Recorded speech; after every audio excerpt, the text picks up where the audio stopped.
of Environment Management, along with Faculty of Engineering and Technology, Jadavpur University. That has got, tied up together for this particular event, and it is actually every year we are having this type of program. Every year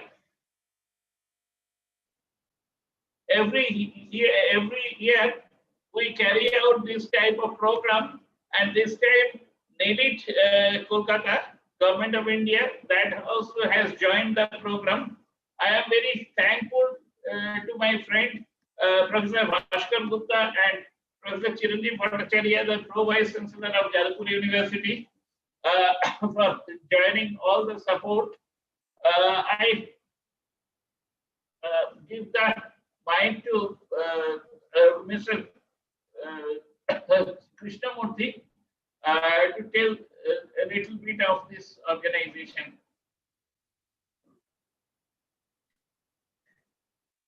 Briefly, and then the inaugural speech that would be given by the Professor Chiranjeev Bhattacharya. Sir, you please sit there. You sit there.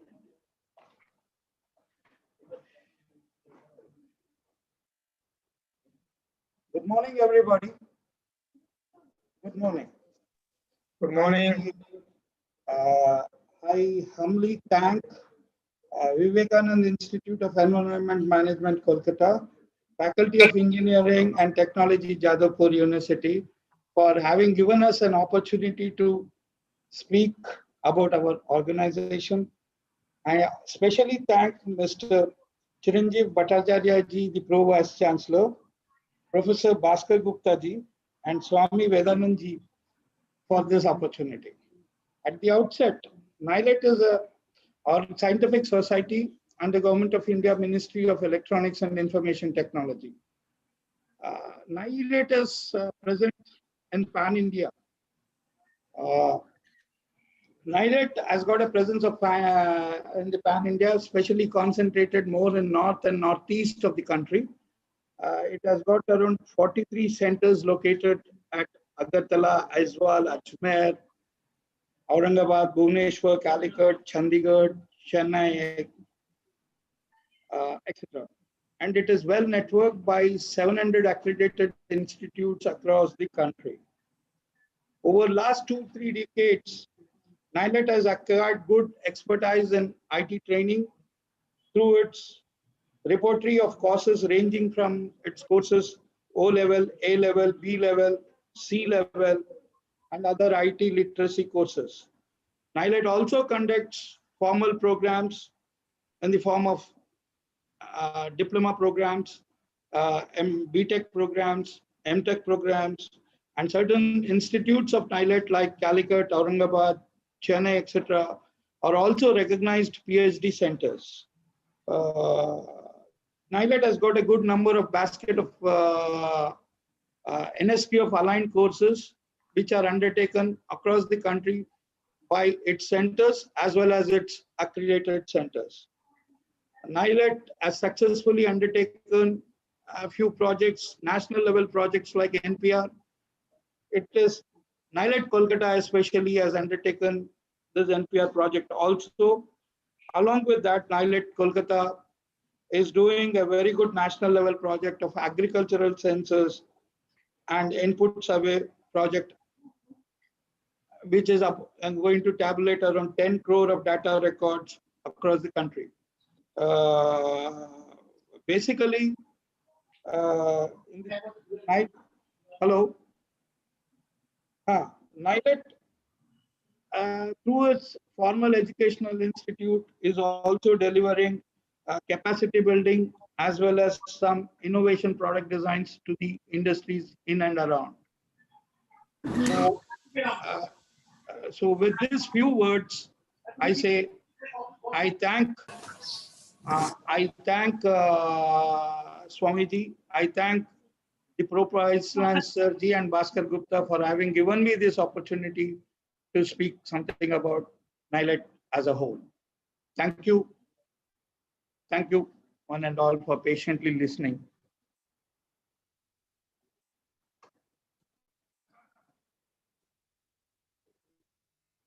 Thank you, sir. I request the Pro Vice Chancellor, Jadavpur University, Professor Chiranjeev Bhattacharya, to deliver his inaugural address. The program actually was supposed to inaugurate along with our MACAUT Vice Chancellor, Professor Shoikat Maitru. Professor Shoikat Maitru is also in the line. So after Chiranjeev's address, Professor Shoikat Maitru will address. Okay, thank you very much. So thank you very much. Good morning to all the participants. So it's really nice that the Vivekananda Institute of Environment and Management, Kolkata, is organizing this particular national symposium in collaboration with Jadavpur University, the Faculty of Engineering Technology, Jadavpur University. This is a national symposium on innovative technology and management dedicated to sustainable humanistic face. So this is really pertinent in the present day's concept, and I'm finding that lots of dignitaries, the eminent dignitaries, will be delivering lectures in this particular national symposium. And today in the inaugural program, lots of eminent personalities have participated. I name just few, like Professor Shoikat Mitra. Then Professor Shoikat Mitra is the Vice Chancellor, MACAUT, guest of honor. Mr. Shonat Chattopadhyay, President, Mark Manufacturing Division, USA, guest of honor. Dr. Pankaj Dhar, Senior DBS Administrator, Harvard University, USA, and former Director, NIC India, guest of honor. Mr. V. Krishnamurthy, Director, NILIT, Kolkata. Swami Vivekananda, who is a very good friend of mine, and I am associated with Swami Vivekananda for quite a long time. And Dr. N. Bhattacharya, Senior Director and Head, SIDAC, Kolkata. And Dr. Ashit Das, Head Refinery, R&D and Process Development, Reliance Industries. I know him very well. He's an alumni of Chemical Engineering Department, so my senior. And Professor Bhaskar Gupta, a very good friend of mine and my colleague. So I welcome you all the delegates in this particular national symposium. It's really good that the VM is organizing this particular national symposium on this innovative technology and management dedicated to sustainable humanistic face. So till 20th century, worldwide engineering advancement were achieved without giving much attention on their impact on social, economical, and environmental natural system. Considering the critical problem faced by our planet today and the issues expected to rise in the middle or later half of the 21st century, it is highly demanding from the engineers to shift their paradigm towards the sustainable development for counteracting the burning global challenges, namely depletion and scarcity of natural resources, rapid population growth, environmental pollution, and ecological disequilibrium. Henceforth, adoption of a new attitude for constructing a more sustainable, stable, and equitable world is a prime requisite. For achieving this, the three prime aspects are: number one, a major paradigm shift from regulating the ecosystem to friendly engagement with nature. Number two, creating public awareness about the ecosystem and its ecological balance. And finally, a contemporary mindset to develop emerging technologies following the principles of sustainable development for mutual benefits of nature and human beings. So for a better tomorrow, sustainable development can be achieved by adequate and proper use of appropriate engineering and technology. Engineers can play an important role in sustainable development by planning and building projects that preserves natural resources, are cost efficient, and support human and natural environments. Focus should be on the development of projects in such a way that it satisfies both the basic human needs like potable water, food, housing, sanitation, energy, transportation, communication, resource development, and industrial processing, and also solve the environmental problems like the waste treatment facilities, recycle resources, clean up, restore polluted sites, and protect or restore the natural ecosystem. This is a blooming scientific research domain for scientists and researchers to develop various innovative recent approaches, such as novel low-cost industrial processes to reduce the use of resources, zero discharge concept to eliminate the waste products, alternative sources of green energy and its application, etc.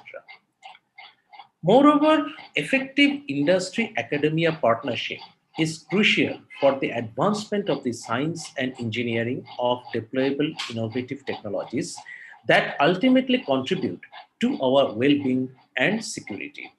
Both industry and academia need each other for their successful existence and growth. However, their interests and priorities are different in a number of ways. This workshop will help to point out and suggest possible solution on those domains where the two partners have identical interest, and also highlight those situations where possible conflicts of interest may exist. In fact, I was associated with various international projects also, like in Indo-Australian project. There was an industrial partner from the Australian side. Similarly, in Indo-European Union projects, there was an industrial partner from the Spain as well as from the Belgium. So actually, in the foreign countries, particularly Europe, Australia, as well as in USA, particularly to mention, lots of industries are participating in active research in the academic institutions. But in India, this approach is not very much dominant.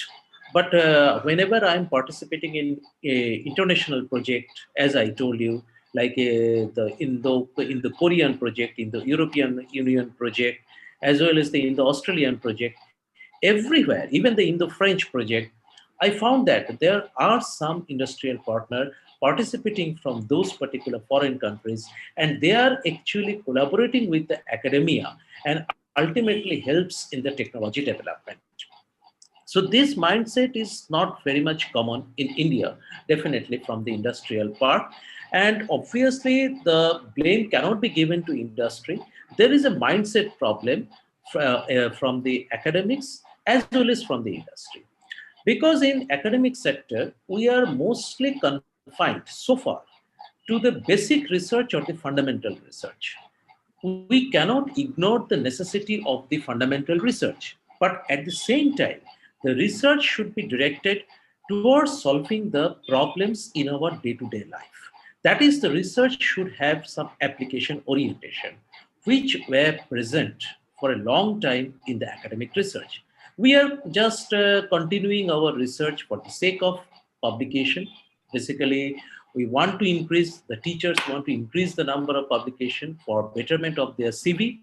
So basically, we are confining to that particular direction itself. But nowadays, the government of India actually giving a lot of emphasis, particularly on the application-oriented research. And this particular self-reliant India, that is the Atmanirbhar Bharat. So that is the basic theme of the government of India nowadays. And for that, all the funding agencies are giving a lot of emphasis on the application-oriented research, and they are focusing on this TRL concept, that is the technology readiness level, that how much up to TRL level we can reach. So this is very important. And am I audible? Hello, am I audible? Yeah, very much. Yeah. So just this is a very important aspect nowadays, and the government of India is giving a lot of emphasis. So I think with this particular stress on this particular subject, Chiranjeev, you are not audible. I am not audible. You are not audible. Hello. No, we could hear you. No, I could hear. Okay. So anyway, so this is the usual problem in the online meeting. So that's the problem. So I think the most of the people could listen to whatever I am telling. So since there is some confusion, I think Shamiji, I think you are not being able to listen to my voice. Professor Bhattacharya, you are not audible. No, the people are actually, I think they can they can listen to my voice. Yeah, we are able to listen your voice. Yes, we can listen your voice. We are getting it. There is some problem on I think speaker on the Shamiji's side. So anyway, there is some discontinuation. So with this, I think that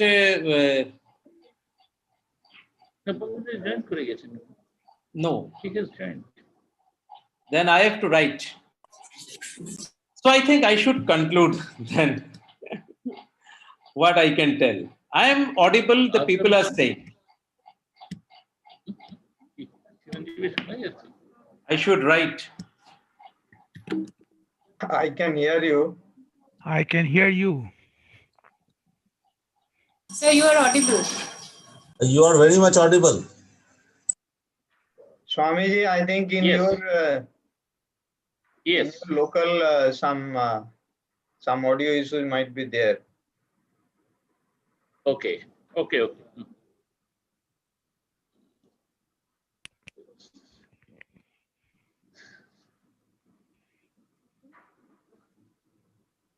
So I think so. This is the thing that I wanted to convey. That obviously there is some mindset issue, but with the restriction from the government of India, now the things are gradually changing. And recently, in a recent project also, we are being forced to direct our research towards the application-oriented area, where the real societal needs can be fulfilled. So I think if these sort of approaches continue, then industry will definitely participate in research along with the academia, and ultimately it will help to promote the research for the mutual interest of both the parties. So with this, I want to conclude. There was some interruptions, sorry, but that was not a fault from my side, I suppose. So with this, I wish a grand success of this national symposium.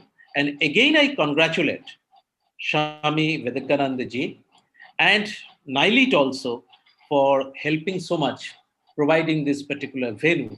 Because nowadays, physical organization of the conference at Jadavpur University is not being permitted.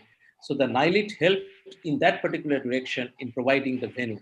So I definitely thank the NILIT, the director, Mr. Krishnamurthy. So I definitely thank for their support. And I'm associated with the NILIT for quite a long, for the last 20 years or even more than so. We are organizing the NILIT examination, previously the DOEC examination, which is called. Now also we are organizing for the last 20 years. So that is the examination for O level, A level, B level, C level, etc. So those examinations we are conducting. So we are having a long association with the NILIT, and I must thank NILIT for just providing the helping hand. So with this, I want to conclude, and I hope that this conference will be really successful. And I again welcome and thank all the participants who are participating in this conference. So thank you very much. Thank you all. Thank you, Professor Bhattacharya. Here, among the participants, we have galaxy of experts. Our Vice Chancellor, Professor Shoikat Maitro, Vice Chancellor of Maulana Abul Kalam Azad University of Technology. He is with us. We have a very important guest, Dr. Pankaj Dhar. Dr. Dhar was earlier NILIT director. Then he went abroad and basically now is associated with Harvard University. He was a former director of National NIC, National Informatics Center. So he is with there. Now my humble suggestion is, Professor Moitra, do you have little bit of time? Because there, I mean, in Harvard, it is already almost 1 o'clock in the night. So shall I allow him to speak first? Not exactly 1 o'clock. It is 10 p.m. Oh, I see. Oh, I I am see. So basically, can you wait a little bit so that yeah, yeah, absolutely. I am basically working from Washington then State. we oh, I see. Then let us request Professor Moitru to speak Please. first, and then he will speak. Yeah, yeah, I please. hope you can. Yes, yes. Yeah, yeah, absolutely. Please go ahead. Professor Moitru, Professor Moitru, speak. Yes, Professor Moitru. Okay, thank you. Here. Thank you, Swamiji. Can you hear me? Because you could not hear Yes, we So, all can hear you. Okay, thank you. please, inaugurate this.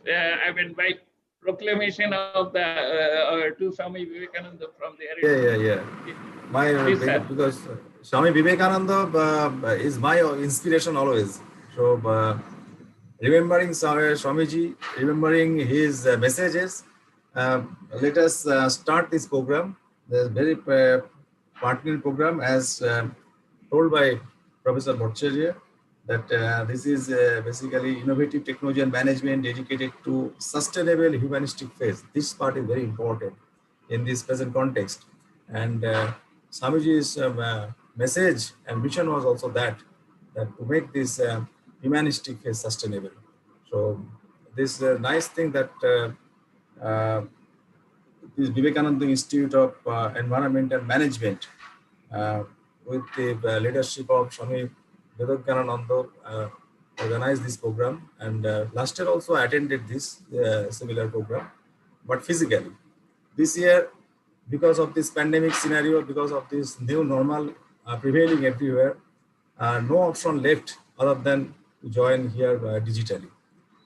And even then, I'm very happy that Professor Swami Vivekananda could able to invite a galaxy of experts and doyens in their respective fields for today's program. Now, I would like to share my views regarding this theme of this program in this manner that here in this country today, I was reading in the newspaper.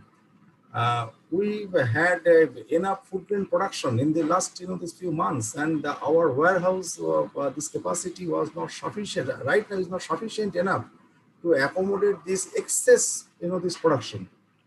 So then it is being thought by our, this administrative people that to divert this excess production for ethanol manufacturing.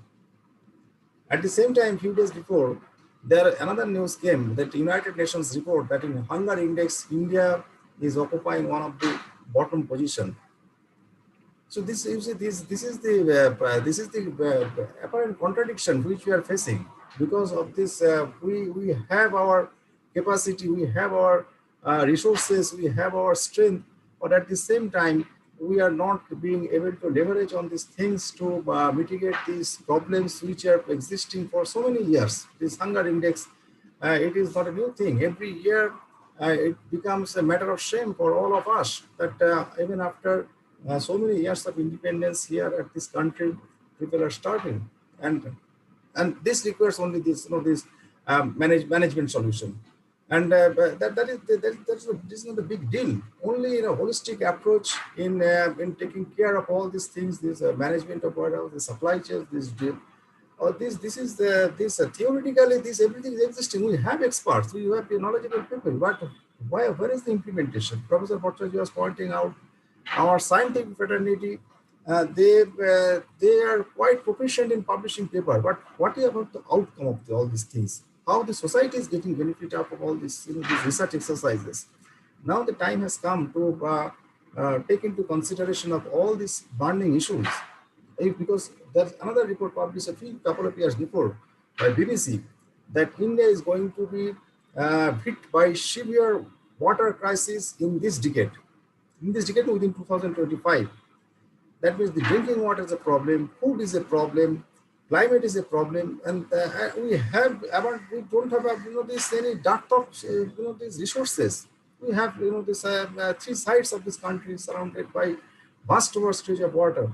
We have so many rivers flowing through this country, but this management of these water resources, that and how to take care of this our existing technological solutions or existing innovations in making this water potable for quenching the thirst of our people. That is the challenging issue. And here we need to have a massive integrative approach. This is very much required in this. For sustainable humanistic phase, the requirement is now a massive collaboration and integration amongst all of us.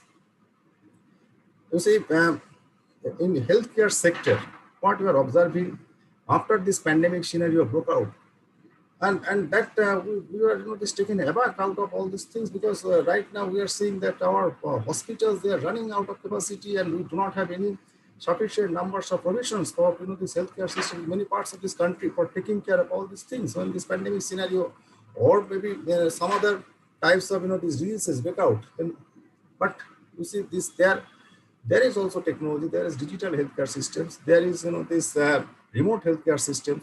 Technology is available, we have experts, we have theories, we have knowledge, all these things. But now when it comes to telemedicine, now people are, this administration is trying to implement telemedicine. It should have been done earlier to make the people get benefit out of all these things, out of all this development, technological development in remote corners of this country. These remote healthcare systems, how to get the best advantage of all of these things. That is a challenging scenario now. This is one of the things in agricultural sectors. We have the vast stretch of fertile lands, these water bodies and all these things. But till we have abundant land, we have a large number of our people associated with agricultural activity. We are producing this enough food grain. But we have potential more than that.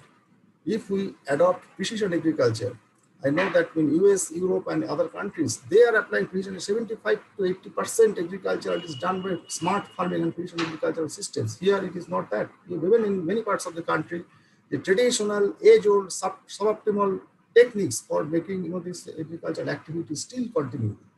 So this needs to be this address to get all this this entire population this benefited from all this development, all this knowledge generation, all this technological development of all these things. Otherwise, it will be a polarized society.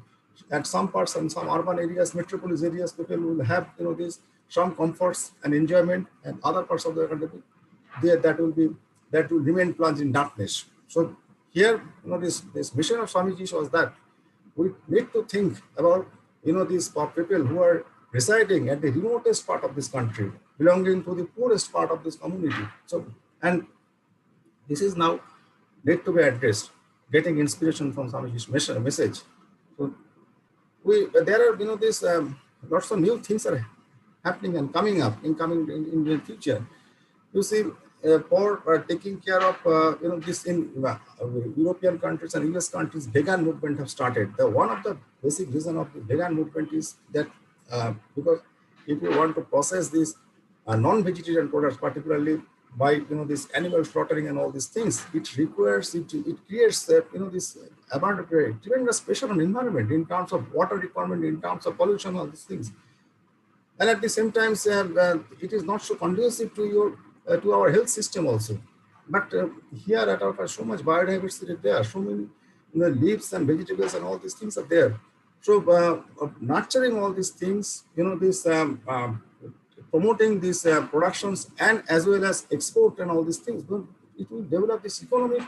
It will change the economic proposition of this country. I can cite some examples.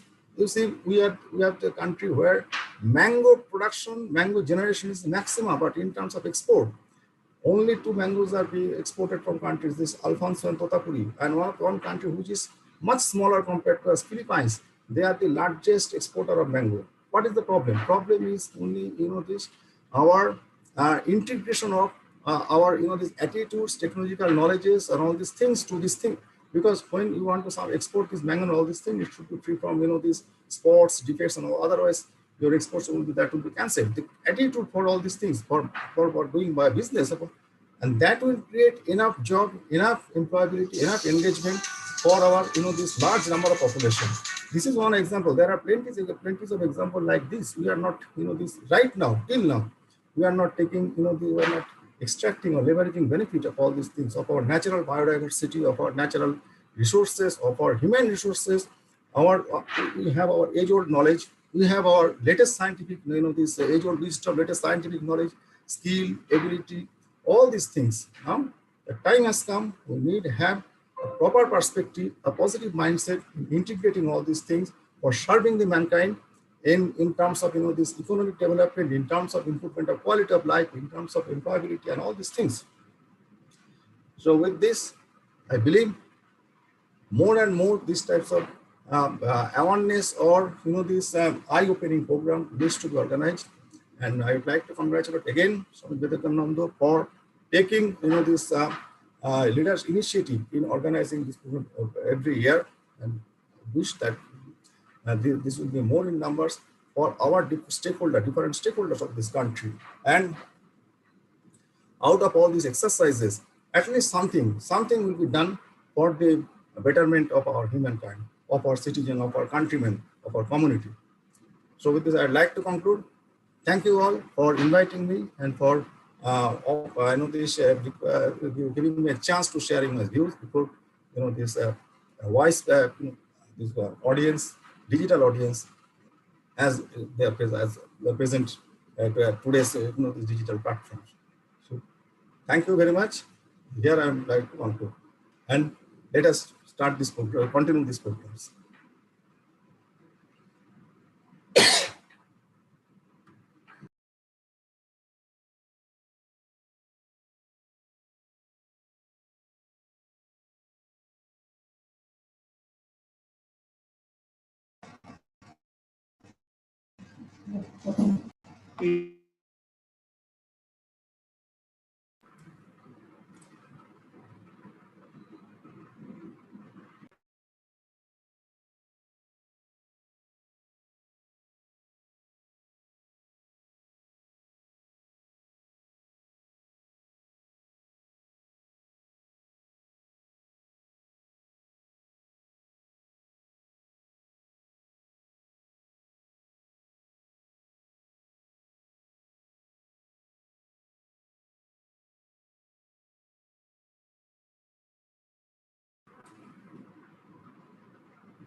Swamiji, I have concluded. So Yes. you can Yes, sir. Thank you. Yes, sir. We are very much thankful to Professor Shaukat Maitro to give the inaugural speech, and which contains excellent ideas. In fact, many times we rely on our vice chancellor sir for promoting the different ideas. His ideas are very novel, and that's why I am very grateful. Not only myself, the whole academic committee is very grateful to them. I'm grateful to Professor Moitro. Our next speaker is Dr. Pankaj Dhar. Dr. Pankaj Dhar, he was earlier director of this organization, the NEDIT Kolkata. That time it was Regional Computer Center, Government of India. I request the present incumbent, Mr. Krishnamurthy, to come forward so that we can have the interaction with Dr. Dhar, and then we will start the proceeding. Dr. Dhar, please see the. Yes, sir. Sir, I am Krishnamurthy, sir. I am Pankaj Dhar. Glad to meet you. I am taking the institute forward in the vision you have enriched in Wonderful. Wonderful. And I was there from 1994 to 97. It was those people were really nice. They are very helpful, cooperative, and took the institute to a certain extent. And with your guidance, things will be moving forward. Yes, sir. Thank you so much, sir. And I want to convey one information. Mr. Arup got retired last month, sir. Yes, I was in communication with him. The day of the retirement also, I spoke to him, and I was in constant touch with him. Thank you, sir. Thank you very much. We will work together and uplift I am looking this forward. institute. I'm looking Thank you. forward. Thank you so much. Thank you very so much. sir. Thank you. I request Dr. Dhar to Yes, introduce himself. Already sure. we mentioned that he was earlier director here. He was the technical director of National Informatics Center, Government of India also. Then he took up his assignment with the Harvard University. Sir, please tell a little briefly Yes. yourself and then present. Let Please. me start. Let me start the slide because I will be slowly going into one by one. Okay. So can I start the slide and then go forward? Surely, yes, sir, surely, whatever you feel. I mean, please do it. Okay. Uh,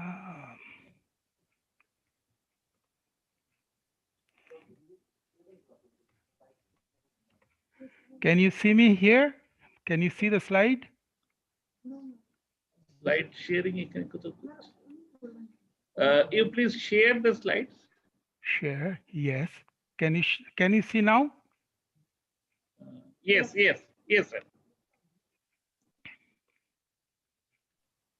Sir, we could Okay. see it nicely. Yes. Okay. Thank you. Um, I took a retirement a couple of months back, and presently I am staying in a place called Puyallup, which is in a Washington state, um, which is around 100 miles away from um, Canadian border. It is a northwest part of US. And if I remove my curtain, probably you will not be able to see. If I remove my curtain, all dark outside. So presently it is almost 10:15 of the previous night. That is Thursday. I am thankful to everyone, to Maharaj for giving me an opportunity. And I would like to take my introduction and the way why I moved and how I moved. I would like to continue in that way. So let's look into it. We had another this thing pandemic of Spanish flu 100 years back. There are a couple of figures are here. In we can say that when at that time world population was 1.5 billion, and almost 500 million got infected. Says almost 50 million death. And please remember, there was no hope of vaccine. And this Spanish flu was rampant after World War II completed. It was started in Europe.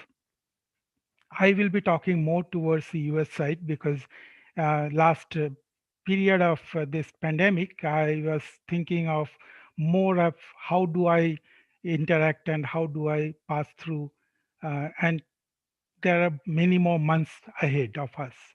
So there was no vaccine and shortage of trained nurse. So the people were in a really bad shape once they have infected. And it was believed that almost 1/3 of the population got infected. So now after 100 years, we have COVID. So overall, the figure which I thought that uh, I was updating it daily almost. Um, it apparently US has crossed 250,000 of death, 11 million infections, and populations of 7.8 billion, almost 1.3 million already dead. I, we are northwest part of US, and lockdown started over here in March. So we needed to adjust the life in such a way so that we can continue working remotely possible, and also sustain our work. I mean, sustain our daily life, all those things. So I just broke it in some small groups like remote working, attain sustained daily life, human interactions, health, finance. I work as a database administrator. Now here I will bring the introduction of myself. Um, I, I, I worked in NIC from 1990 to 1997. From 1994 to 1997, I was also working at RCC Calcutta. It was a dream job for me. I had the many opportunity of implementing many projects.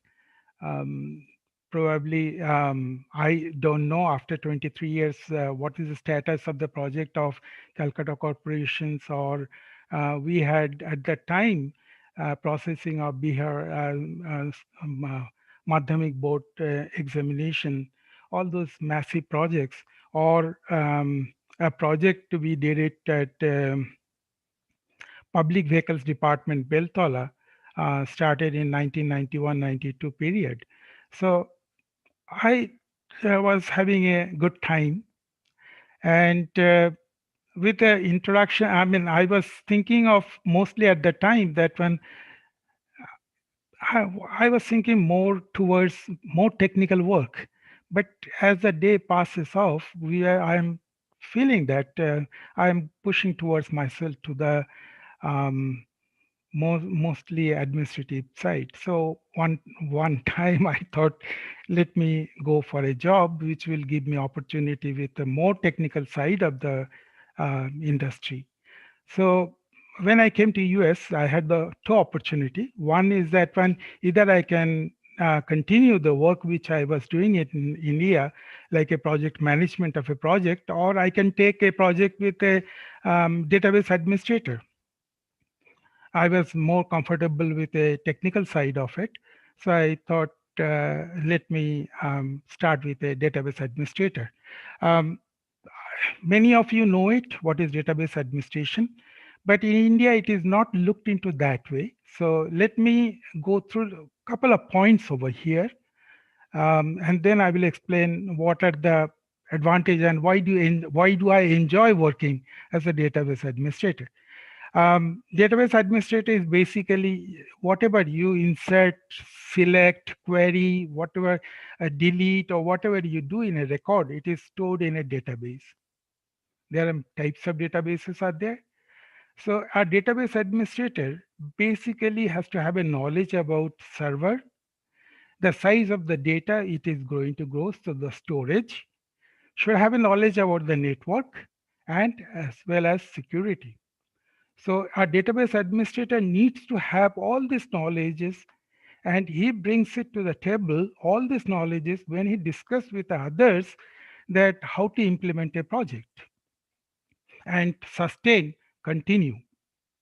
So what we do it is create a database, and then we maintain it, and also we administer, or um, also we do a security check or maintenance of part of it.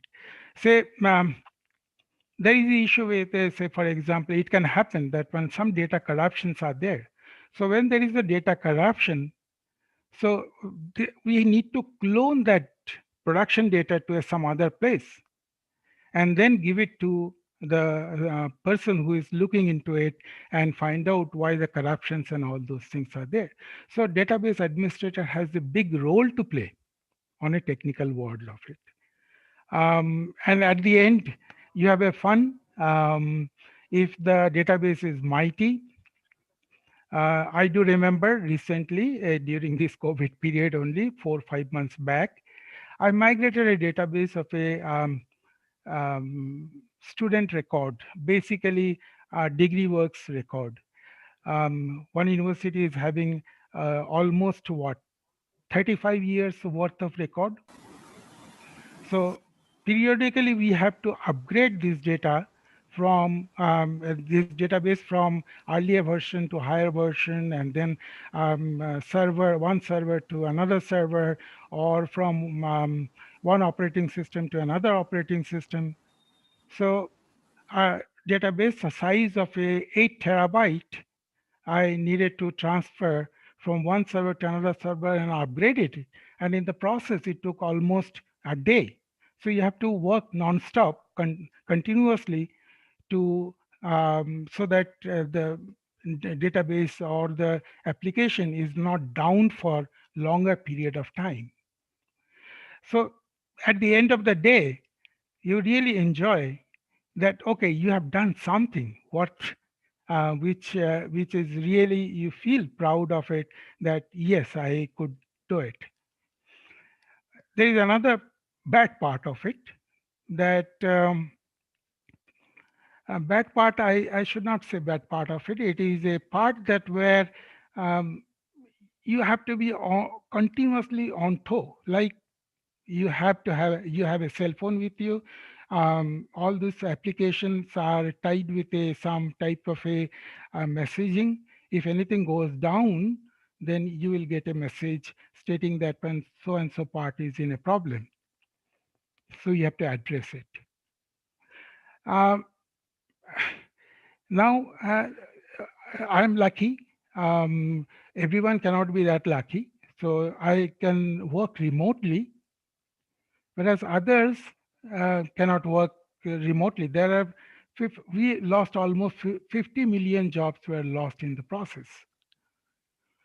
So lockdown started in March. By September, that number reduced to 10 million. So still we have 10 million job lost. And the second lockdown started again. So we don't know how many more jobs were lost. So what we do is that we needed some adjustment for a remote work on a regular basis. See, even if we go to a work, we do that, we sit on a desktop, and from a desktop, we connect to the servers or the database servers where we do our work. So when you connect to the database server, basically you are not sitting in front of the server. It is a far away place, and nowadays we have a cloud. So in a cloud, it will be, you don't know where it is, but it is somewhere in US. I am in Northwest. I'm working for Northeast, which is almost 3,000 miles, and the server may be, one server may be on Midwest, maybe in Ohio or some other place. So it's a place where we don't know how far and how wide, where, but what basically I want to bring it, that um, whether you are working from your workplace or from your home, it is always remote.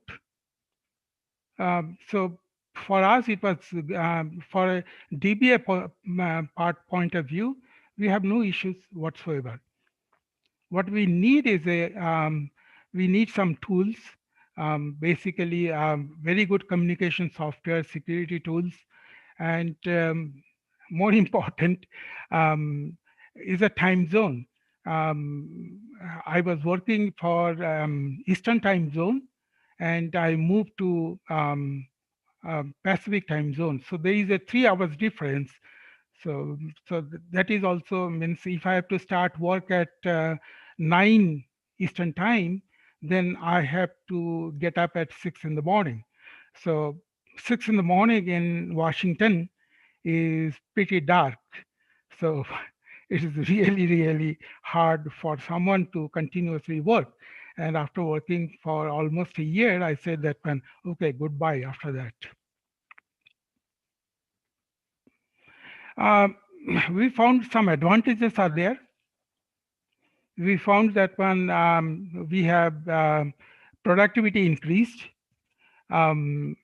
because of a less disturbance. When we sit and work, that will be continuously someone flow of people will be coming, asking questions and asking suggestions or updates. Whereas if you work remotely, productivity is certainly more because there is less disturbance. one advantage for us is that when we don't have to drive. Drive in the morning and to drive in the evening is not always good. I mean, it is very difficult. Sometimes it is strenuous. So that saves time for us and for employers. It is a saving on a real estate cost. And what is the disadvantage? We don't get to see our colleague or our mentor or our friends and what is happening and how the things are happening over there in that part of the world. We are not seeing them. So it is sort of a disadvantage to the point.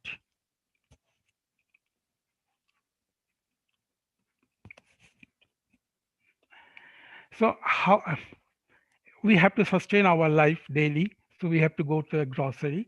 Over here, there is advantage. You cannot walk. We have to drive to go to a place. So less um, less communication contact with a human other person. Once you are in the store, you have to follow the guidelines. So problem is that when it's not only the work, you have to sustain um, with other factors, like you have to be, you have to interact with your loved one. So you cannot go to their house. They cannot come to your place. So we have to finish our all these interactions through phone or through video chat or some other thing.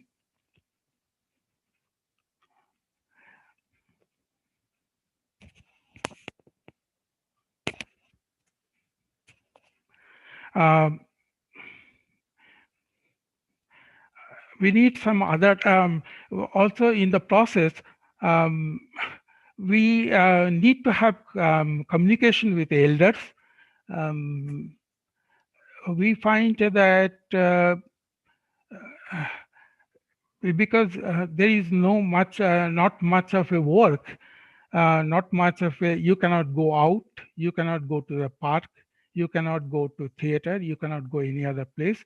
So we have to spend our time, but it is difficult if there is, I mean, if we have a helping hand or if we have someone to continuously interact with you, it is much easier to sustain and carry forward.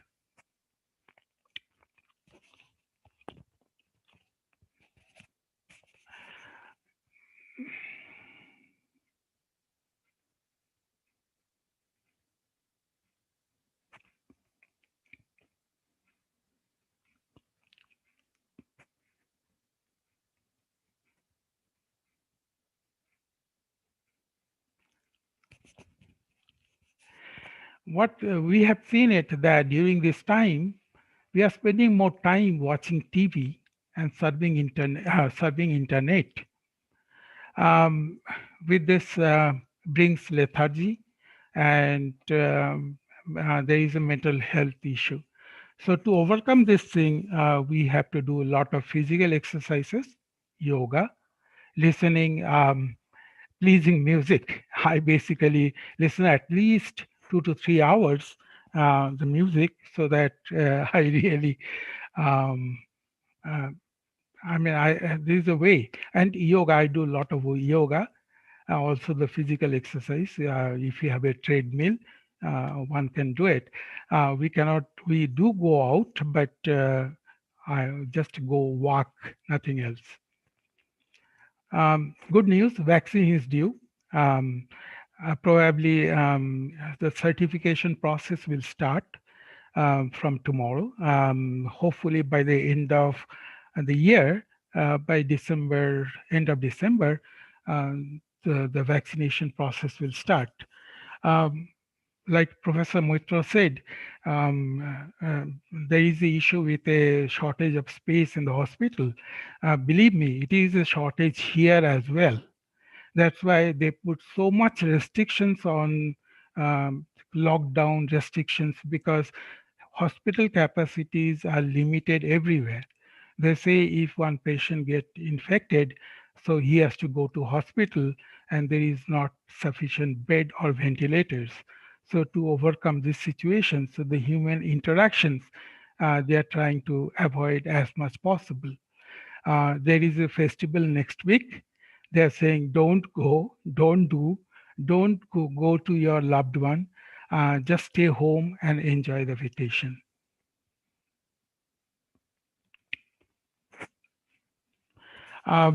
Finance side, we lost 50 million jobs. That's a lot of jobs. So in the process, there is the issue with people are not able to pay rent or the mortgage. So we are very careful with finance. On conclusions, I can draw one thing that one, please stay calm. I want to stay as calm as possible. Always remain very happy. Even it is very easy to say, be happy, but I would request that with a difficult time, try to stay as happy as possible. Spanish flu lasted for 18 months. We have done almost 9 months. Another probably 9 to 1 year will be there, and we have a hope that vaccine will be there, and we should be able to be vaccinated, and we hope to have a better future for us. Be kind whenever possible. It is always possible, by Dalai Lama said. So be kind whenever possible. There is a mountain I thought I should share with you. There is a mountain close by. It's only 50 miles away from us. It's a beautiful mountain. It's like one of the, and it can be seen almost any part of our neighborhood, almost even if you go 50 miles away or 100 miles away, still you can see it. Is a problem with the speaking? No. No, sir. Is one more picture of it. Okay.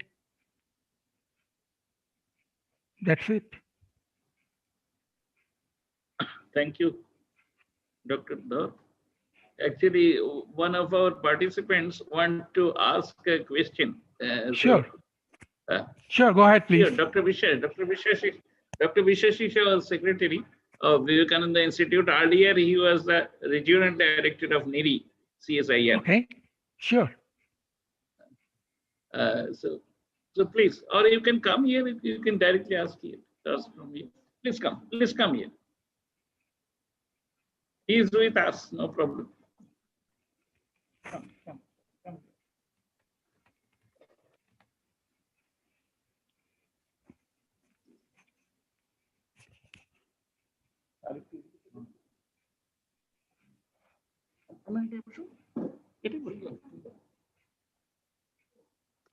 Hello. Thank you, Professor Dr. Dhar. You see me? Yes. Yeah, I can see you. Your presentation is very much affect me. Actually, I can understand the scenario of the world scenario through you, to America. So I can understand some of the difficulties you are telling. Yeah. You can show the last three slides, so that I can just I am noting some of the work environment. After that is not a problem, sir. Actually, YouTube live streaming and also the saving there, that is going on. So naturally, Yes. if anyone misses anything, so afterwards from our Vivekananda Institute of Environment Management channel, I will share the link to everyone. So, Sure. so you can see the same thing. The whole program you can see from the top, from the starting. You can see anything. So that is why, if you No, have any queries, you please No, ask. no, query. Yes. You are telling that the loss of the 15 million jobs. What is that? 15 million jobs. Yeah. People, yes. Yes, go ahead, please. What type of people are losing their jobs? Okay. What are the- I can, yes, I can answer it. Here is workers. Here is workers. Whether they are workers are losing their jobs. Now, all the people, most of the people who is working in the offices or any consultant firm. I will explain you that part of it. Overall in US, yes, let me explain it. Overall in US, we have 150 million jobs. Out of 150 million jobs, one time we lost 50 million jobs. 50 million jobs. 50 million jobs, 10 million jobs belongs to hotel industry. Hotel industry. Hotel. 10 million jobs. Okay.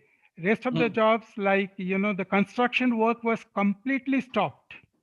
Housing sector, construction work was completely stopped. Okay. And the universities, say for example, the office work, universities, like canteen, they have to, I mean, those person working, or say landscaping or maintenance worker, those workers need to be readjusted their jobs. So altogether in this way, we lost 50 million jobs. And after partial withdrawal of that lockdown, now we are left with a 10 million jobs left that still to be filled up. Now again, there is a restriction coming. They are stopping again. They are saying that when no restaurant should be open, no indoor restaurant should be there. So no one can dine inside the restaurant, effective probably today or tomorrow. So again, instead of 10 million, probably 15 million jobs will be lost. 15 million? At this moment, we have lost 10 million. We are expecting another 5 million jobs will be lost. Thank you very much. Thank you, sir. Thank you, Dr. Da, for such a beautiful rendering and information. Thank you very much for giving me opportunity. I was looking for the opportunity and I got it. And thank you, Maharaj, and thank you everyone for listening. Actually, this opportunity has started, I mean, you can say from a few days before. Opportunity will not end for today. Okay, I hope we will explore so many avenues so that we can tie up. Okay. Yeah, sure, absolutely. Because you now I'm you see, retired. this is very much. Yes, that is we need, na? Because there should be the manpower. Swami Vivekananda told that if we get the 100 such people, then the whole world scenario can be changed. So naturally, manpower is the maximum benefit, you can say. And okay. yes, and if you want any help on any information, anything, if you want from our side over here, I will be very glad to do it. Thank you. Thank you. Thank you. Thank you. Good night. Good afternoon. Achha, please stop the screen share, Dr. Dutt. Okay, sure. Yes. So our next speaker is Dr. Navarun Bhattacharya. Dr. Bhattacharya is a senior director and head Center, Kolkata, Government of India. He is present here as a guest of honor. So I request Dr. Bhattacharya to unmute him and start his deliberation. Dr. Bhattacharya, please. ও নিজে করবে? ইজিদের এই ওর চিরঞ্জীব না?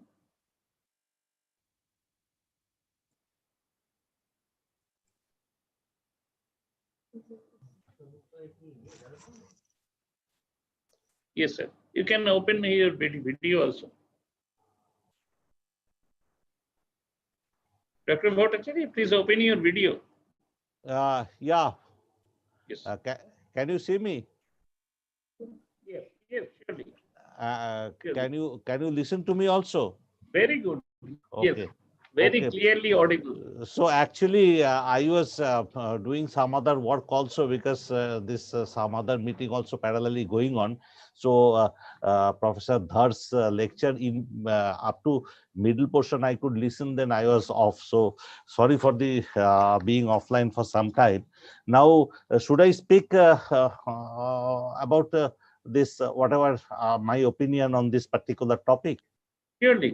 Okay. Surely. We will be very much benefited. Okay. So very good morning to all the dignitaries, because these days we call dignitaries on screen. So dignitaries on screen and also physically on stage there at Nailit conference hall. I am really grateful to Vivekananda Institute of Environment and Management for inviting me to share my thoughts on this very crucial and very relevant and very well-timed topic and theme of the seminar that you have already selected, that is innovative technology and management dedicated to sustainable humanistic phase. This is very, very, very important, interesting, and nothing can be more well-timed than the present scenario that is prevailing all across the world. Now, before starting, many of you may know, but few of you may not know. Let me tell you few words about what CDAC is, because I represent the institute called Center for Development of Advanced Computing, and in short, it's called CDAC. And CDAC was formed in 1987 to make indigenous supercomputers in the country when the technology was denied by USA. And we are very proud today that CDAC makes Param series of indigenous supercomputers, which is not only used in India, but also more than 25 countries across the world. And CDAC has got 12 research and development centers. It's an autonomous R&D institute under Ministry of Electronics and IT, MeitY. And we do a lot of research on advanced computing as well as all the relevant areas of information communication technology. And I belong to the center at CDAC Kolkata, which is specializing on a number of societal applications for information communication technology. Now, relevant to the theme, let you all will agree that today modern world has been shaped by technology and technological innovations, technological developments. You cannot deny that the standard of living, standard of health, standard of education, and standard of our well-being has definitely improved manifold by technology. And this technology development has definitely got a big impetus with the onset of globalization, which is the order of the day today. Now, globalization is spread all across nook and corner of this globe. A small country in Africa or a small state like West Bengal in India are now connected, and connected for education, connected for governance, connected for the health, connected for this business, and connected for all kinds of activities and official works that is required for our living. Now, once technology has really started growing and growing, and it has kept on shaping the world parallelly. technology development planning has not really gone with a kind of balance, because what happens along with the technology being going in very high speed, changing our lifestyle, changing our business, natural disasters have we have faced natural disasters. We have seen that climate change is a reality as of today. Outbreak of diseases and the present pandemic is one of the burning example of the developments without balance, that what may be the cause and what are the effects of such imbalanced development. And of course, economic inequality has been visible and is becoming day and day a big issue all across the world. And of course, along with economic divide, that knowledge and information divide also is becoming reality. And with the technology advent, you will agree with me that problems are growing faster than solutions. If you have a solution, you have more problems created. So problems are growing faster than solutions, and which is causing for the human beings, the actual unit of the society is human being, and it is creating a lot of stress, lot of strain, lot of disease, lot of problems for the human beings who are the lowest unit of this of our society. And of course, various nations, especially developing nations like us, developing financial crisis, because we are embarking on very big technological projects. We are going for very big loans for IMF or World Banks, and then more of trouble we are creating for our society than the solutions we are intending at. So the situation has come to such a extent that now we have got in the advanced countries 6 connected devices per person, and India is being world is globalized, so we all will have connected devices with us. And the technologies like Internet of Things, IoT, 5G, AR and VR, and of course, biotechnology and nanotechnology, cloud computing, AI, ML, big data, robotics, etc., are going to invade our life like anything. And this is the time we should really focus on people and making these technologies really people centric. We should not go for automation just for the heck of it, mechanization just for the heck of it.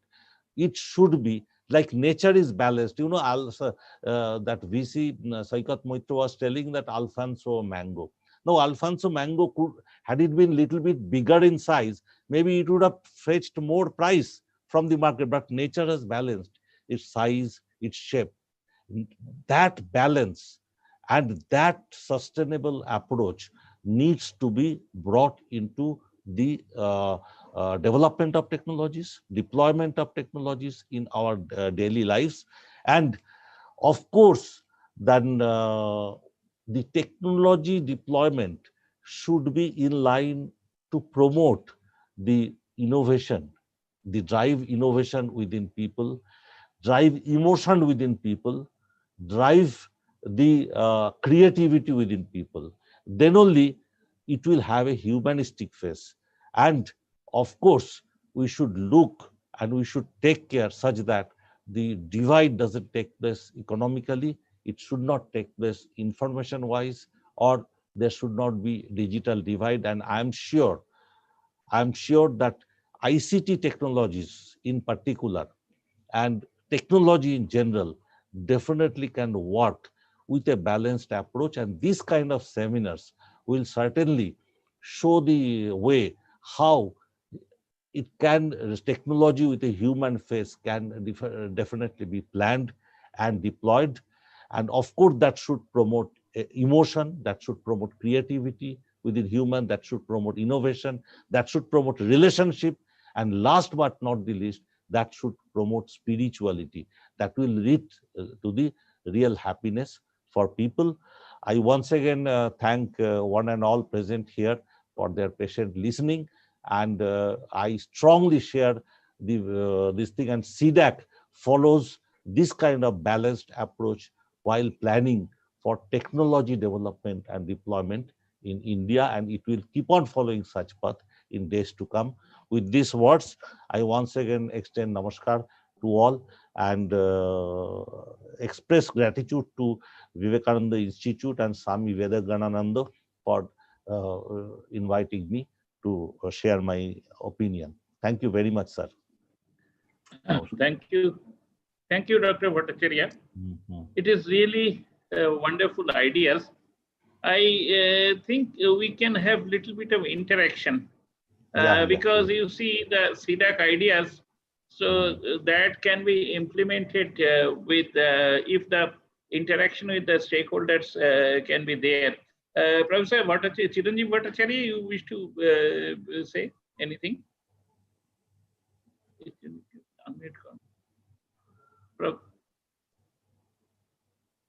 Professor Chiranjeev Bhattacharya or anyone? Yes, he's speaking. I mean, you wish to interact a little bit with Navarun and the whole audience? I just heard about the messages from the last three speakers. Those are really good. Professor Bhattacharya, then the Pankaj Dhar, and obviously the Honorable Vice Chancellor of the Macau, Shoikat Mitra. Those are really very good.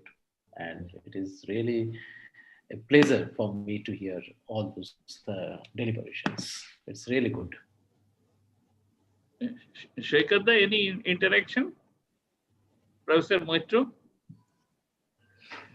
Yeah, already we are strongly connected with CDAC. Basically, CDAC is our partner, knowledge partner. And right now, one workshop is going on with CDAC parallelly. Yeah. And there, there different ubiquitous and interesting applications of artificial intelligence and machine learning at different sectors. That is being, this deliberated by different experts from CDAC for the benefits of the faculties associated with Macau. So we maintain a strong ecosystem with CDAC, with our IT department, and CDAC is also helping us in different ways. Because we are universities, we need to empower our students or faculties from right set of knowledge and skill, and for a long time we are associated with CDAC for that purpose. And there are also other partners like OEBL, like Government of West Bengal IT departments, and other partners are there. What I was emphasizing, this ecosystem development, Dr. Navarun Bhattacharya also rightly pointed out. They have done lots of these excellent works. Now to propagate these skills and make our this next generation empowered with right sets of skills and knowledge and application of all these things in terms of startups, in terms of this micro entrepreneurship, in terms of this solving the existing problem associated with agriculture, healthcare, and in different so many areas. So this is now required. And we have to work together, and we are working in that direction also. And with a positive spirit and taking inspiration from Swami Vivekananda, we are doing it with for the betterment of this everything, for serving this humanity with the knowledge, skill, and ability. So let's see, and with our Swamiji's blessings and all of your good wishes and cooperations, we will be successful. That is my belief. Thank you, sir. Thank you. Arup Chattopadhyay, my friend, earlier acting director of this organization, NILIT Kolkata, and also the previous director of the NILIT Gangtok. Arup is here. Arup, please do some considered opinion. Thank you, Swamiji. Thank you, my all the distinguished participants today. I am hearing, especially I am so delighted to hear Dr. Pankaj Dhar, Professor Chiranjeev Bhattacharya and Dr. Bhattacharya, Navarun Bhattacharya. So I am a patient listener today. I won't say anything. I am with that movement and with the team. So all my best wishes. So I'm looking forward to hear Bhaskar also. Thank you. Dr. Asit Das is here. Dr. Asit Das, you wish to interact? One thing I forgot to mention Yes. before this August gathering, you know, not everything is on the downside of this COVID pandemic. One thing that has evolved is how we can connect using this web-based technology, and you will be delighted to know. Yes. Yes.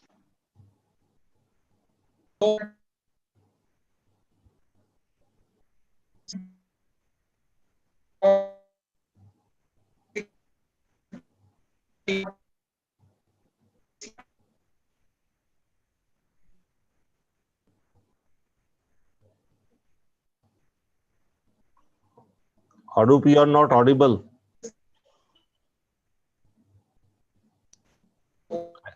I think some problem in the connection. Yes. Okay, thank you, Arup. Okay. Dr. Ashit Das, Ashit, you wish to interact? Yeah. No, it was very nice, Dr. Bhattacharya. Actually, you know, the industry is also running through what we are calling Industrial Evolution 4. Yeah, yeah.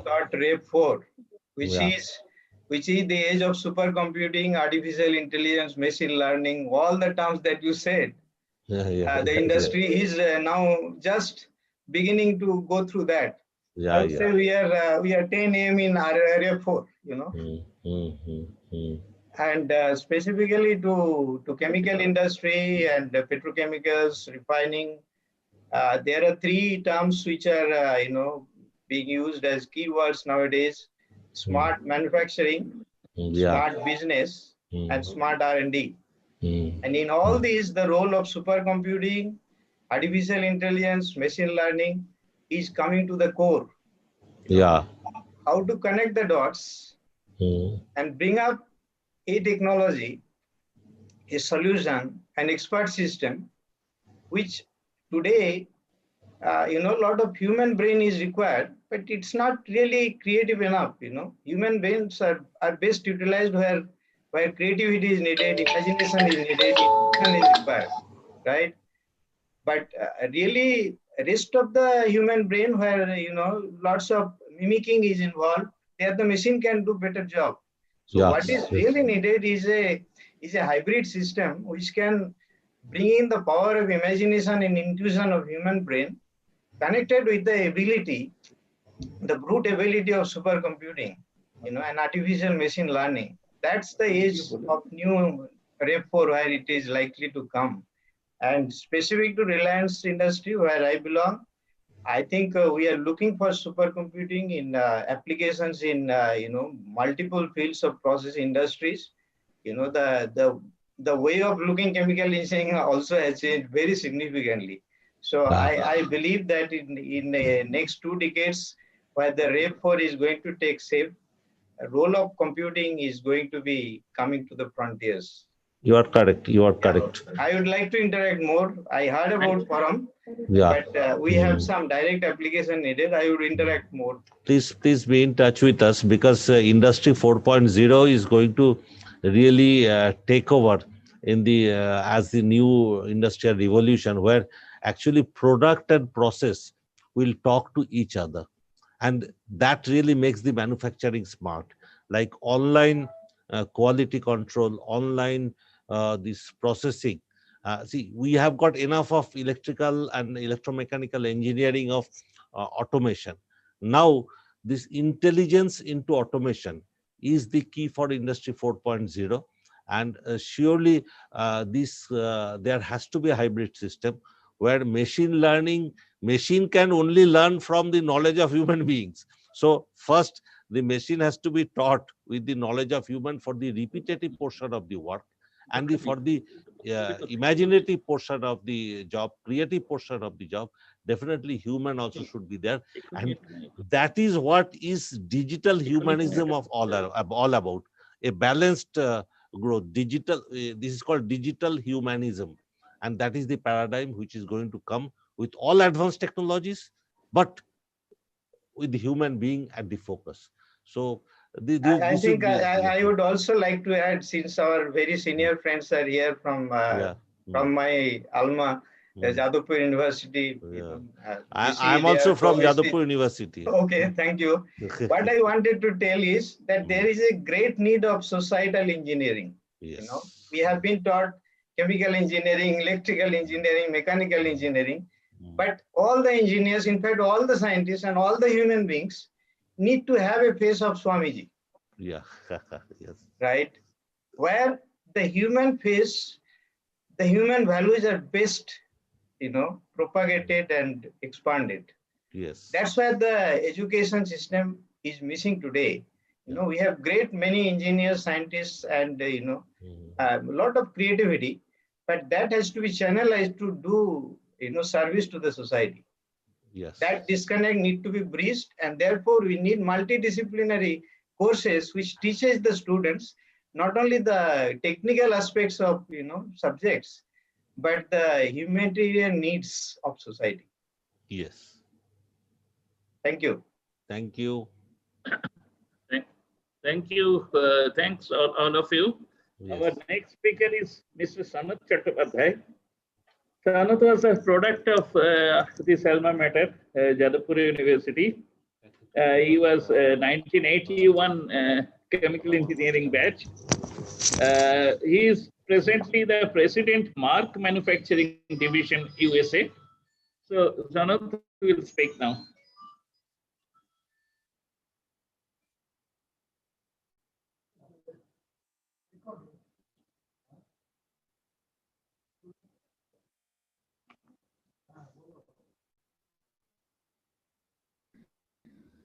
Good morning to all of you.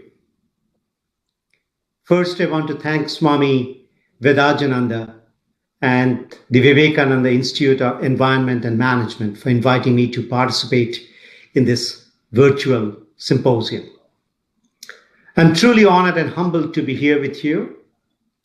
Swami Vivekananda and I are alumni of Jadavpur University, where I studied chemical engineering. So it's indeed my pleasure to address you all, given that this national symposium is being co-organized by the Faculty of Engineering and Technology of Jadavpur University. Today, I'm pleased to share with you some examples of how we, in our company known as Merck in the US and MSD outside the US, have unlocked its potential through innovation. At MSD, innovation is in our DNA. And for more than 125 years, we have brought forward medicines and vaccines for many of the world's most challenging diseases. MSD is a big pharmaceutical company with a revenue base of nearly $47 billion. 57% of the sales come from outside the United States. It has a market cap of around $210 billion. And we have more than 70,000 employees in more than 140 countries. As a biopharmaceutical company, we operate in a highly complex and regulated industry with an ever-changing environment requiring companies to embrace innovation, to adapt and transform continuously. The COVID pandemic is challenging for all of us in new and unexpected ways, highlighting the importance of technological innovation. While most of you joining us today come from different industries and have many different backgrounds, we are all here today to learn about how technological innovation can unlock true potential and how it's really applied. Now, I have to tell you that throughout my career, I have learned a very sobering lesson. And that is that you cannot prepare for everything. You cannot. But, everything can become an opportunity. And this particular global pandemic is no exception. Consider, if you will, the predicament facing a large manufacturing organization of 24,000 employees and associates under my leadership as COVID-19 spread throughout the world. Logistical complexities interrupted our supply chains and threatened to lengthen our lead times for the delivery. We had to keep all our employees globally, physically coming into our plants every day, braving all the challenges and staying operational to make sure no patient anywhere in the world would ever miss a medicine or a vaccine. And certainly, we had to change all of our usual business processes. Construction projects worth tens of billions of dollars underway in our company now needed to introduce new safety protocols. And not only that, but also new ways of working in the midst of occasional lockdowns in many countries. So, how are we getting through this pandemic while still delivering on our commitment to our patients? Well, the answer is you must make innovation the norm. Yes, the norm, not the exception.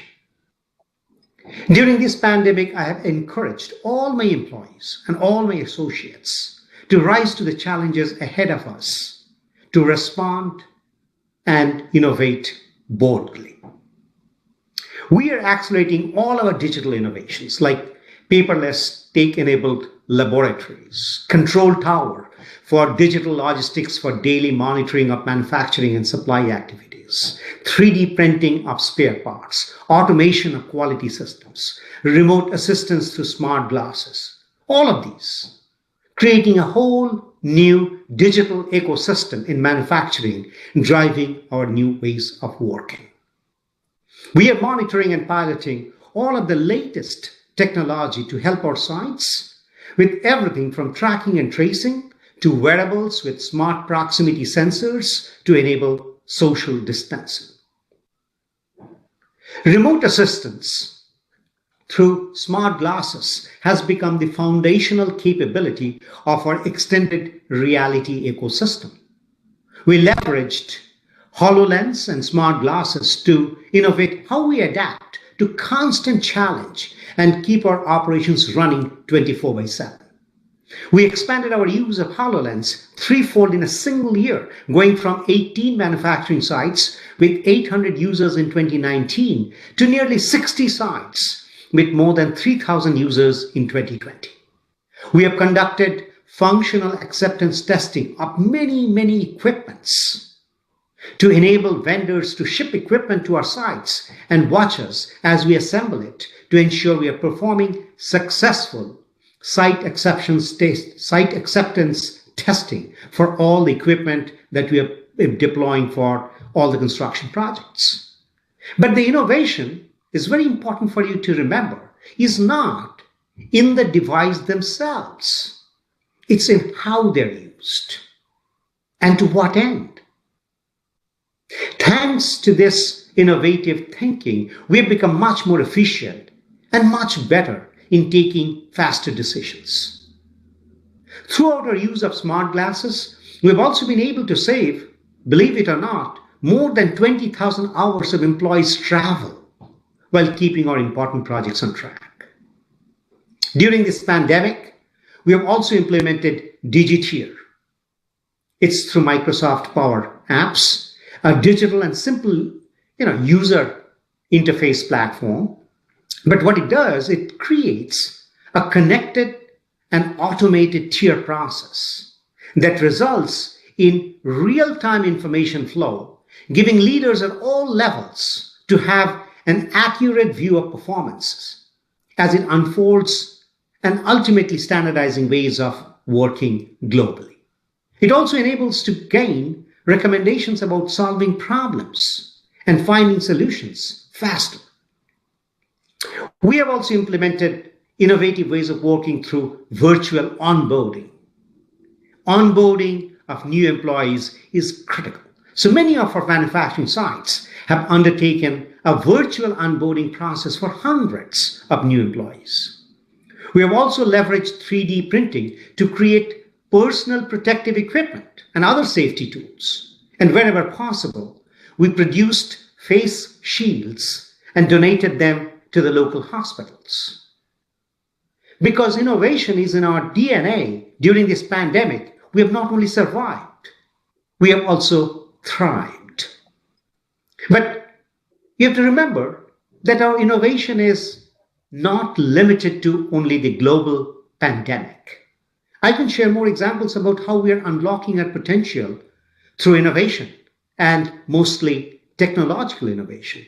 We are pursuing broad application of blockchain technology to the supply chain, combined with a unique digital fingerprint mechanism, so that we can drastically reduce the possibility of introducing a counterfeit or reused product into the supply chain.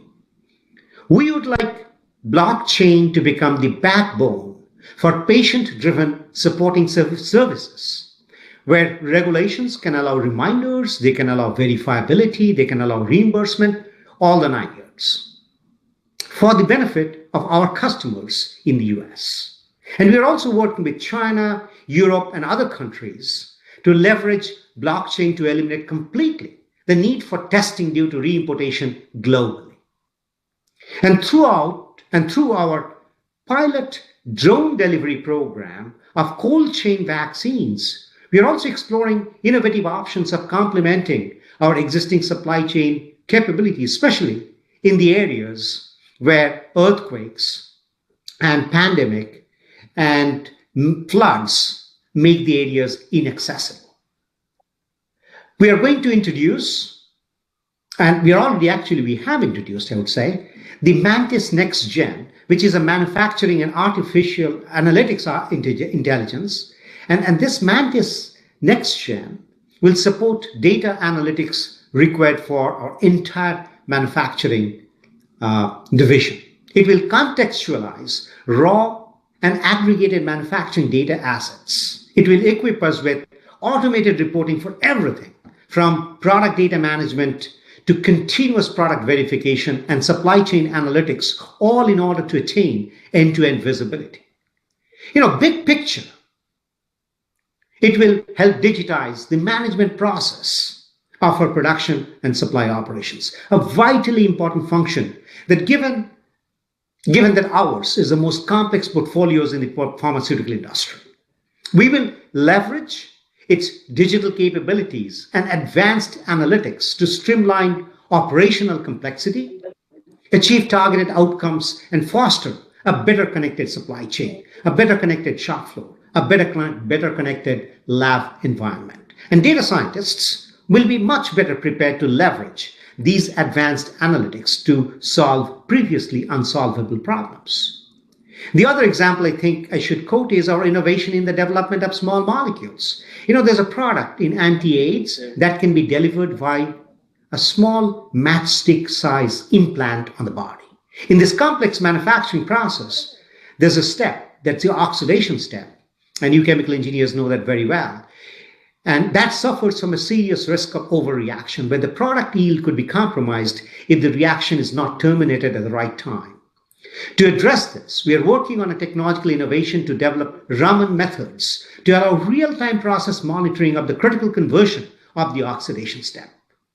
With this product, we also experience many analytical challenges centered around our chromatographic separation method. We are using innovation to evaluate what happens when we reach the point of limitation with RP-HPLC. We are continuing to innovate in chromatography separation methods and their ability to employ it across our site networks globally. We're also connecting animals and people through monitoring and identification technologies in animals. We are pioneering data technologies, and we do all of this across species for our livestock, companion animals, swine, poultry, and fish. Throughout the use of these technologies, we are actively promoting both productivity and animal welfare objectives. Identification is the anchor of any traceability or food safety program for animal health. We use a combination of visual identification, electronic identification, and tissue sampling.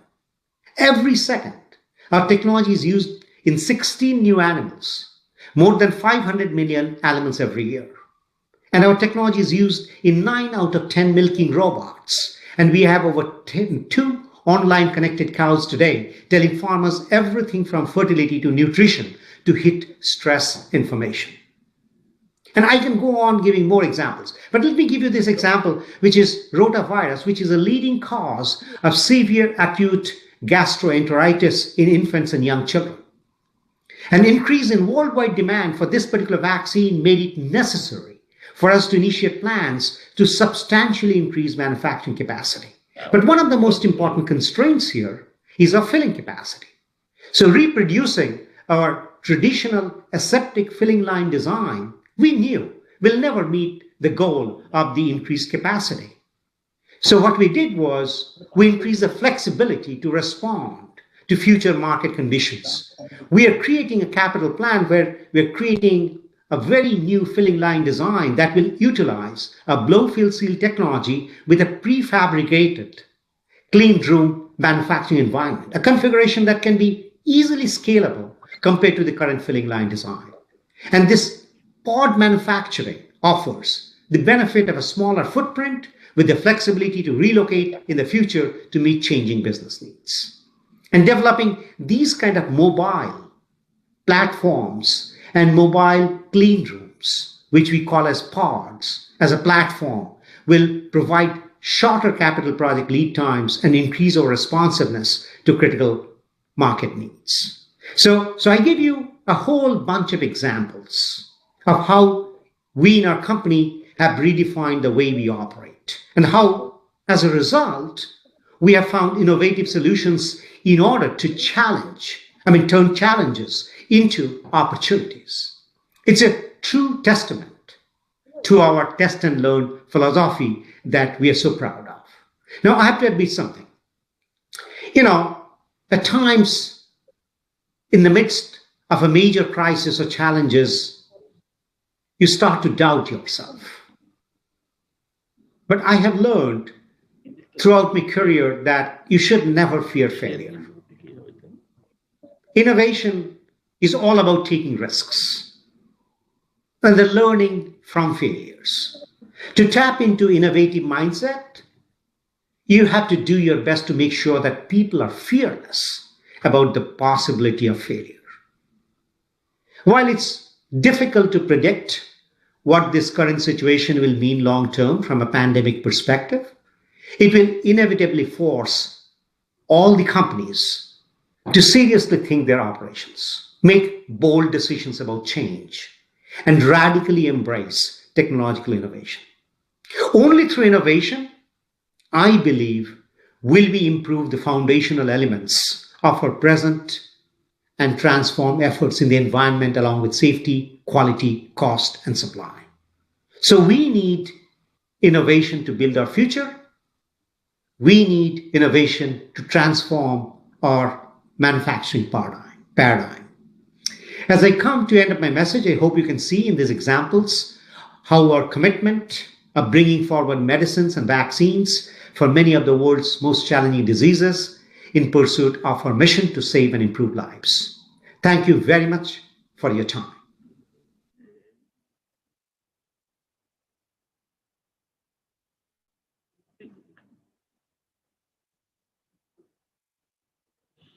Thank you, Sanat, for such an illuminating speech.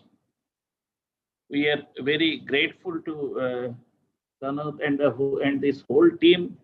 Around some 3-4 days, they are trying to do this type of streaming, which contains a lot of message. Our next speaker is, in fact, he is the keynote speaker. Our idea is that he will set the tune of this particular national symposium. Dr. Asit K. Das, head refinery R&D and process development Reliance Industries Limited.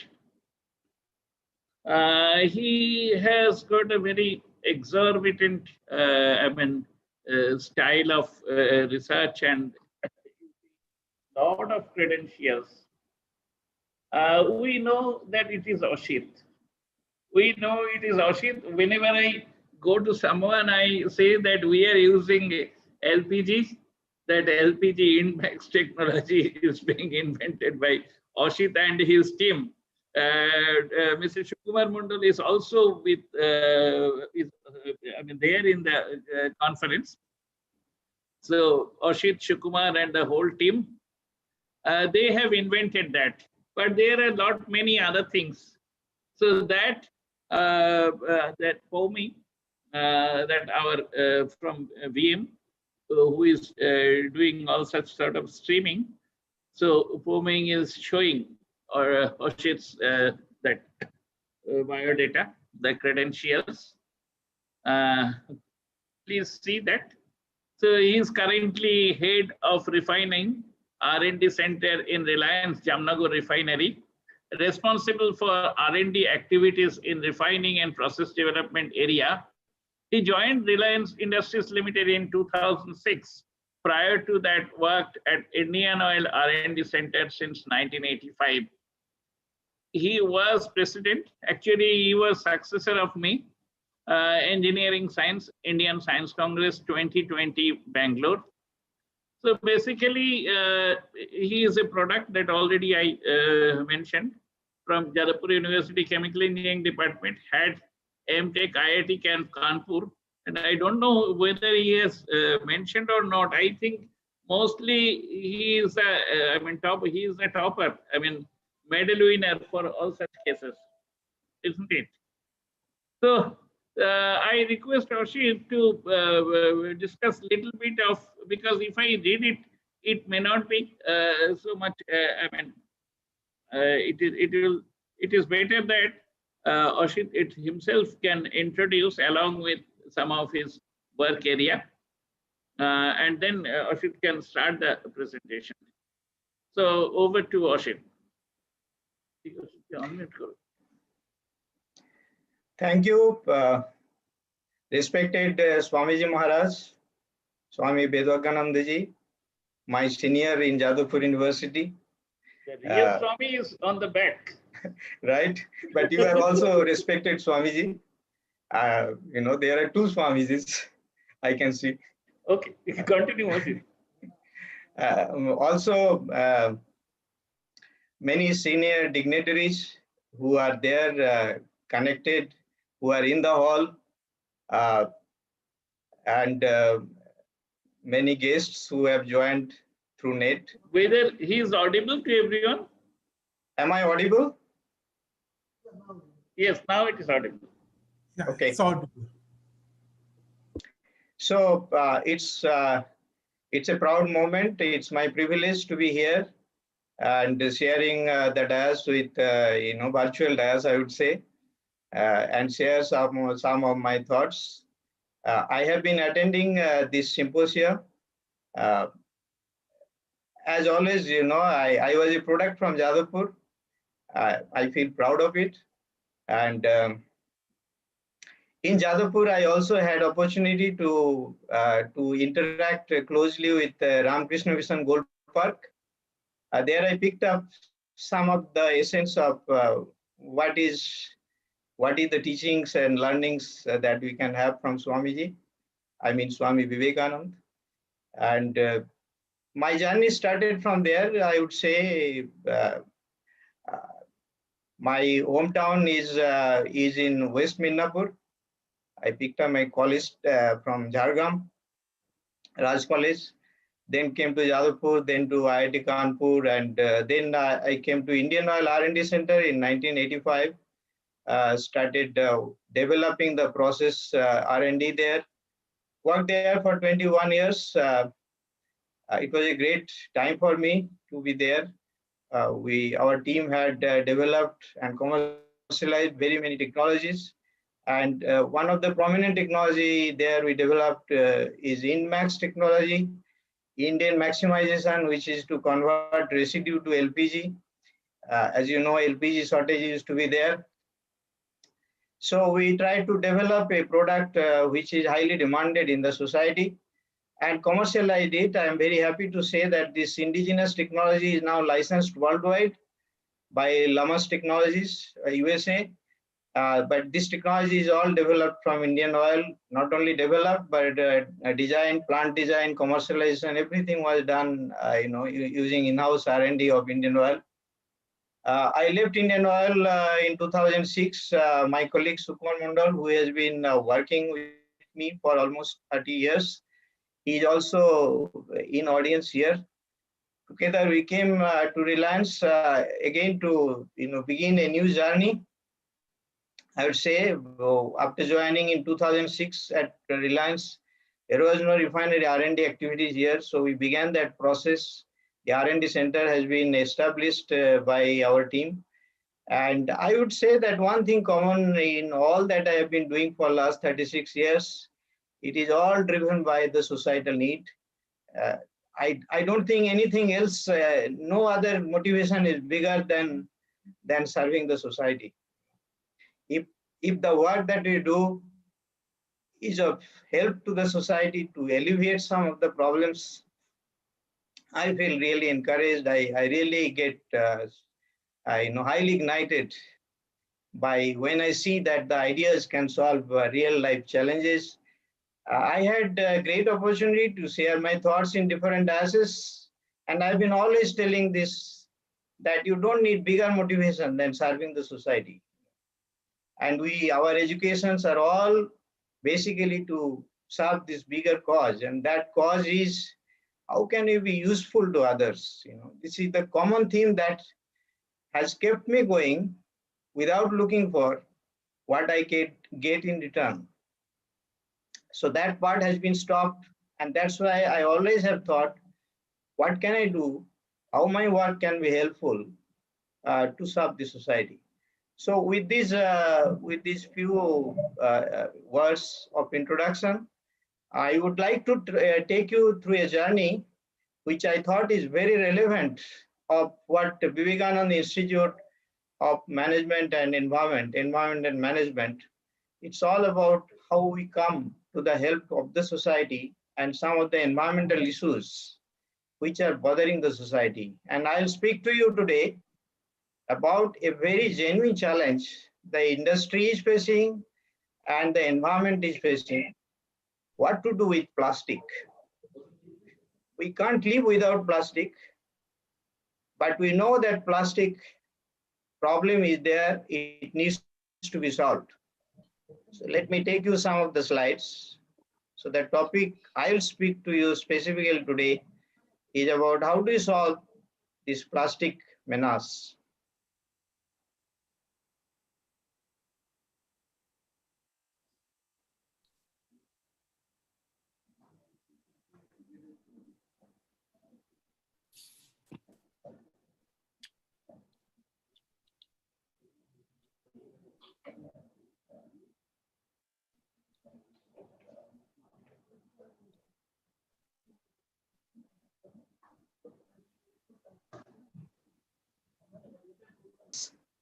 Can you see the slides fully?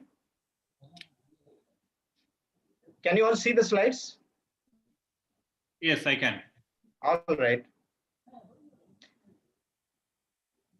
So this topic, I'm sure, would be of interest to everybody, because this is all about how do you make plastic business sustainable.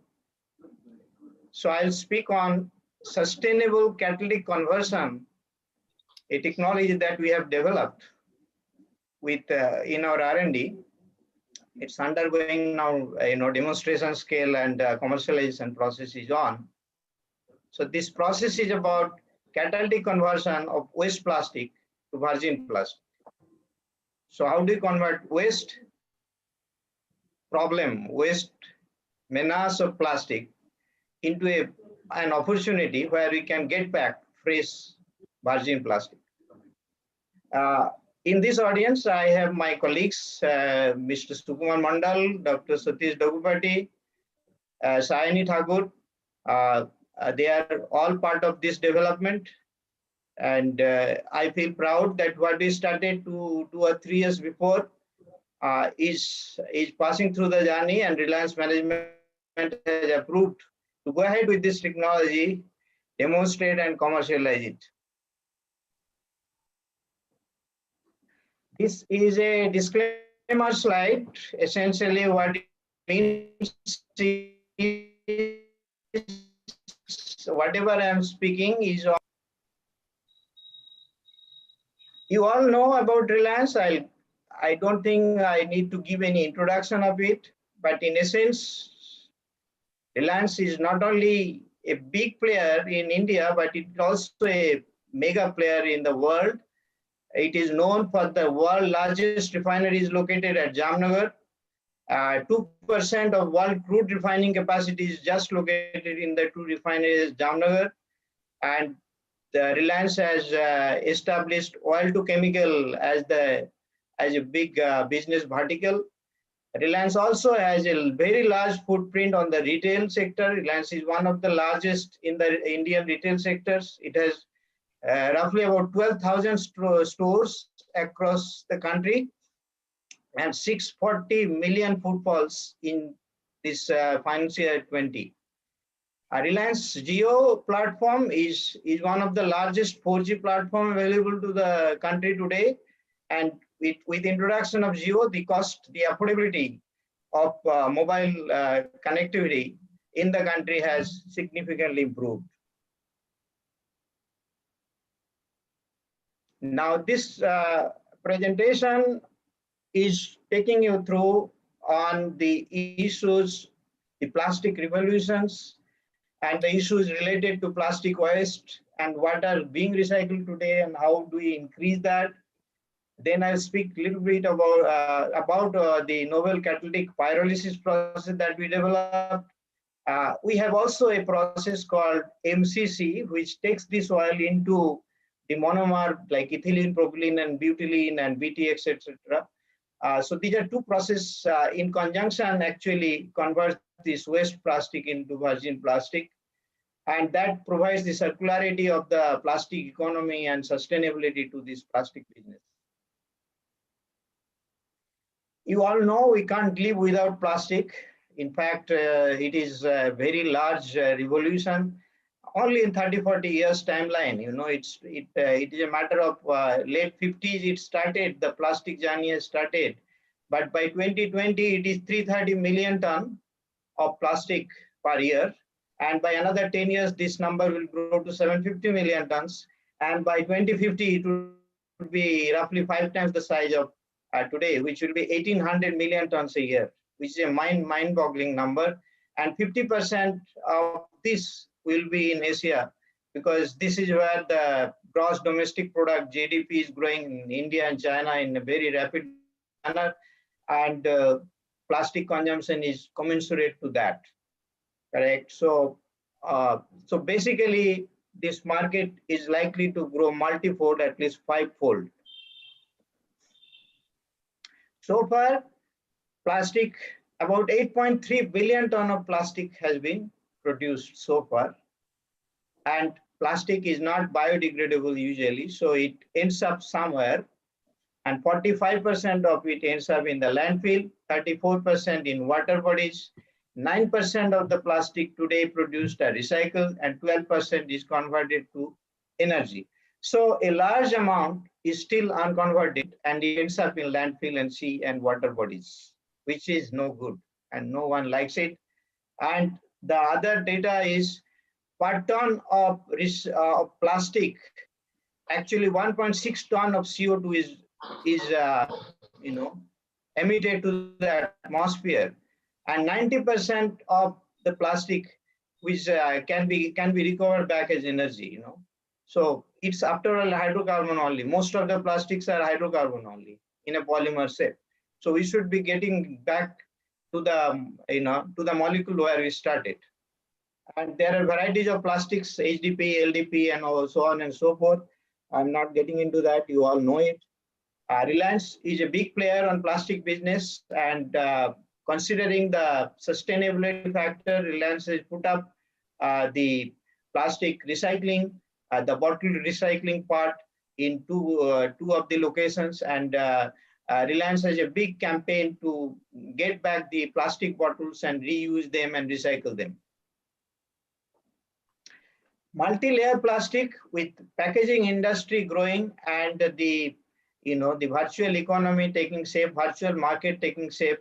Therefore, the need of packaging has increased very significantly. As you know, multi-layer plastic, it is just not one type of plastic. It's a multiple layers of plastic which are added: surface layer, printing layer, adhesives. They are made of different types of PE, PP, functionalized polyolefins, EVA, LDP. There are varieties of things which consist of multi-layer plastics, which are being used today for different packaging, like food packaging. So many packages are being used. But it's just not one type of plastic. But this is ending up mostly as unrecyclable plastic. Also, we have got single-use plastics which are used for serving the food, etc. Those are also not recyclable or recycled today. So these are the segments which are the major plastic, which are actually the troublemakers to the environment.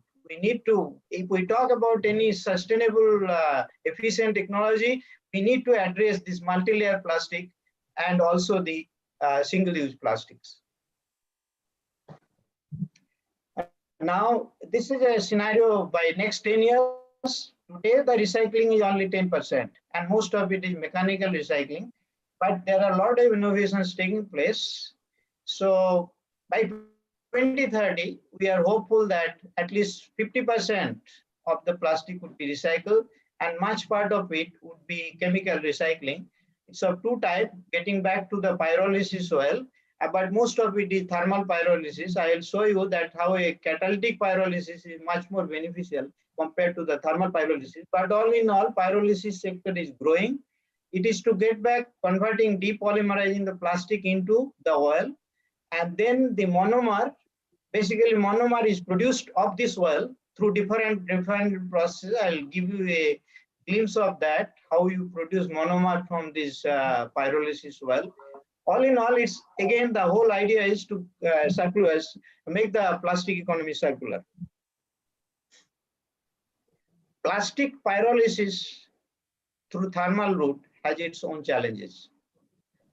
First of all, it's thermal process. There is no catalyst. It requires higher temperature, 50, 100, 200 degree higher than catalytic.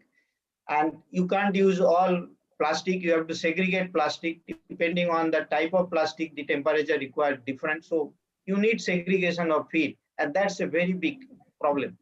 The other thing is issue processing with as received plastic. It contains some organics, it contains some soil, darts, etc. So you need to clean up the waste plastic. That consumes a lot of manpower and hassles.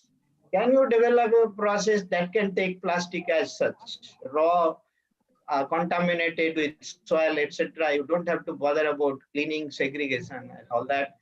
Also, there are processes which involve injecting in slurry form or extrude form or similar to hot slurry form.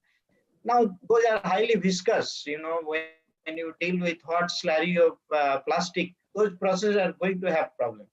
Now, they're in the reactor, in the thermal reactors, you have sticky tar formation, lower conversion, which actually, a deposit formation takes place inside this pyrolysis reactor. Sometimes agglomeration takes place, leading to stoppage of the reactor. So these are all practical problems dealing with plastic thermal pyrolysis. Then you also have trouble with the products are not stable.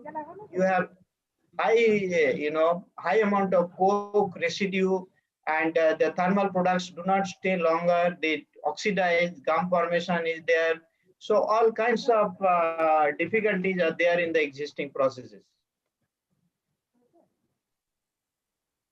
Now I will take you through the process that we have developed. As you can see, this is the catalytic pyrolysis reactor. It's a rotary reactor. It's a negative pressure reactor. When the catalyst is injected along with the feed, and feed is unsegregated feed. It includes multi-layer plastic, single-use plastic, but all in the it is crushed, and actually you get a shape of about 100, 150 micron. In that shape, it is crushed and grinded, and you get back this shape. And then you process it. It can have contaminants also, soil, etc. Because catalyst is also soil-like. We are adding solid catalyst, so it's not a problem to add if you have contaminants like soil or clothes or things like that to a lesser extent. It, as long as you can pump inside, it's you can push inside the reactor. There is no problem. It's a rotary reactor. It's a catalytic pyrolysis. It requires much lower temperature, about 100, 200 degree lower at times, and then it produces vapor. The vapor is sucked out, and the catalyst falls down automatically at the end of the reactor.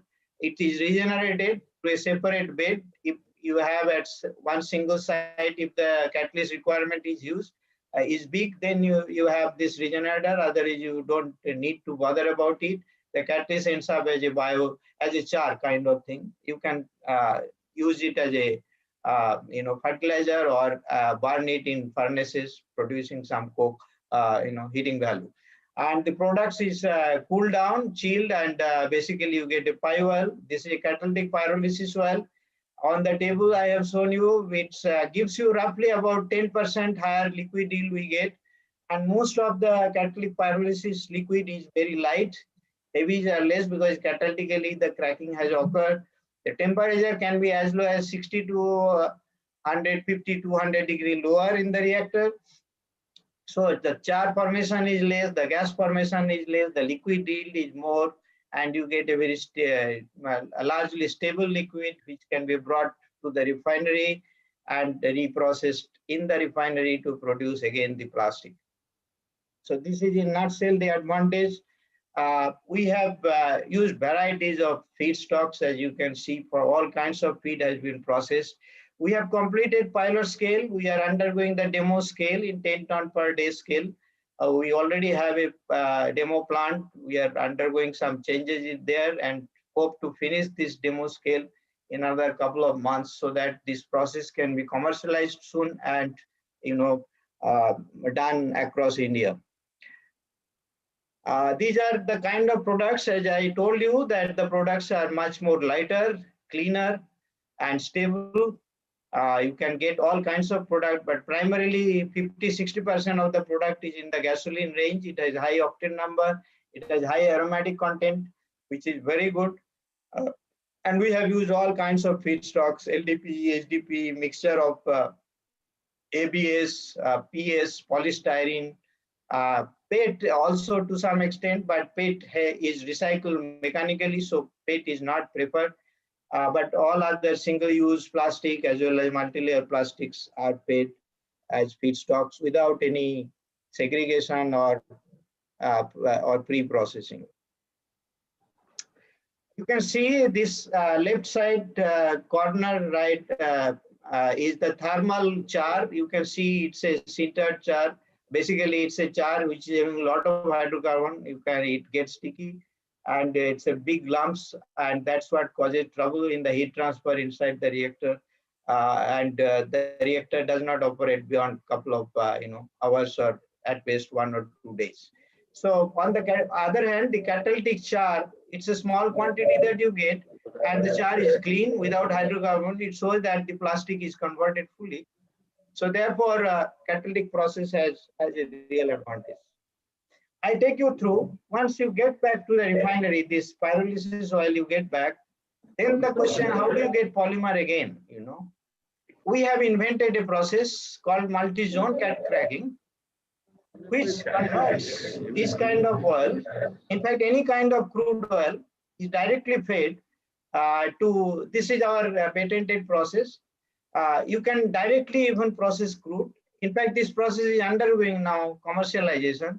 A large-scale demo plant has been sanctioned now by Reliance Industry. More than $100 million is getting invested on this technology, which we are very proud of it because it is invention of our own R&D center.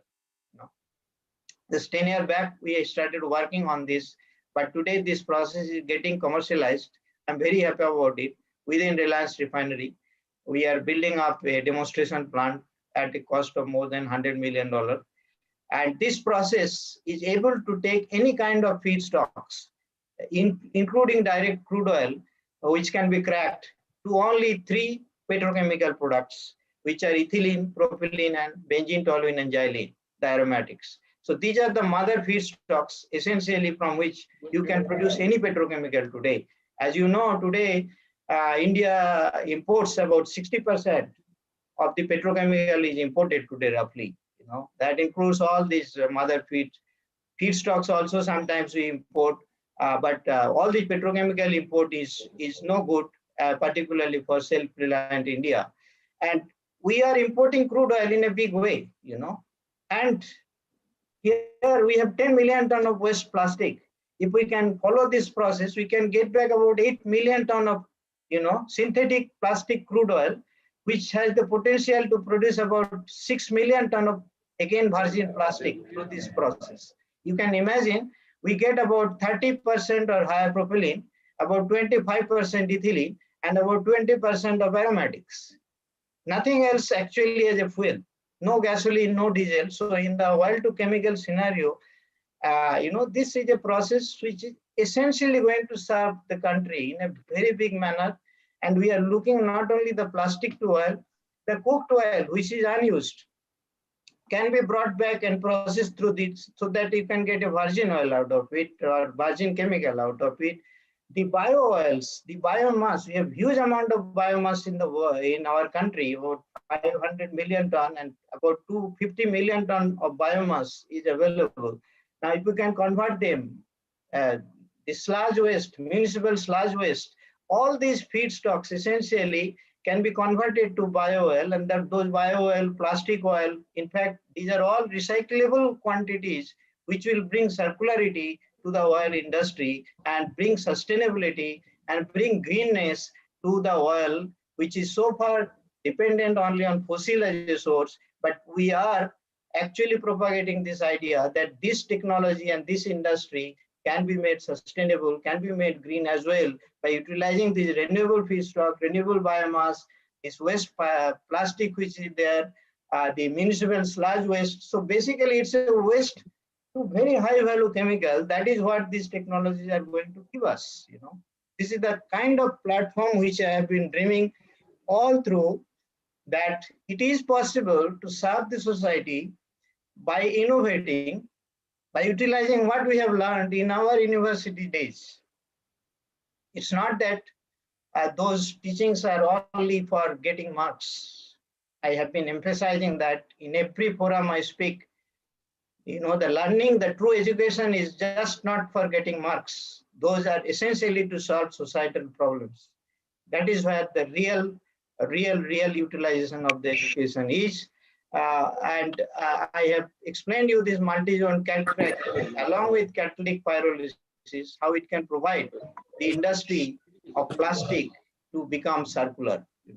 Overall, in this whole both the process put together, we can get back about 60% of virgin plastic from totally waste plastic, which is ending up in landfill today. So that's a very big number, through chemical recycling and processing in the refinery through these innovative multi-zone processes. Why multi-zone process? Compared to all other oil to chemical process, this has 50% lower capital cost and about 60% lower operating cost. So obviously you end up with products which are produced very cheaply, and thereby you gain significant economic advantage. And you are starting with the feedstocks, the kind of feedstock I mentioned, they are very cheap. In fact, they are waste. They are sometimes available at a very cheap price. In fact, negative price, like municipal solid waste, you see. It's a cheap product, which are those are just feedstocks available for processing further. So in nutshell, what we are saying is the time for circular economy has come, and the time for straight economy is ending. Unless it is circular, it is unsustainable. You cannot use the resources of Mother Earth continuously on straight line basis without returning it back to where it came from. That's the message. We need to bring circularity in all the manufacturing that we do, in all the business that we do. That is what will make things sustainable. And this circularity, we establish about 55 to 60% of plastic circularity through these two processes. Okay, so we have patent all over world on these technologies. We are going through the demo scale. In a matter of few months, we hope to complete and commercialize and become useful to society to solve the real life problems. These are some of the core team members: Sayani Thakur, Satish Dagupati, Sukumar Mandal. They are all here. My other colleagues are also, contributor, in fact, big contributor to these technologies. So to conclude, I would say that innovation is the way to solve societal problem. And I'm very happy and proud that all through my career, I have been trying to do that with the team. I am very able to team members all through at Indian Oil as well as in Reliance. And people sometimes have difficulty to believe, but when you commercialize multiple times, you get success. People tend to believe you.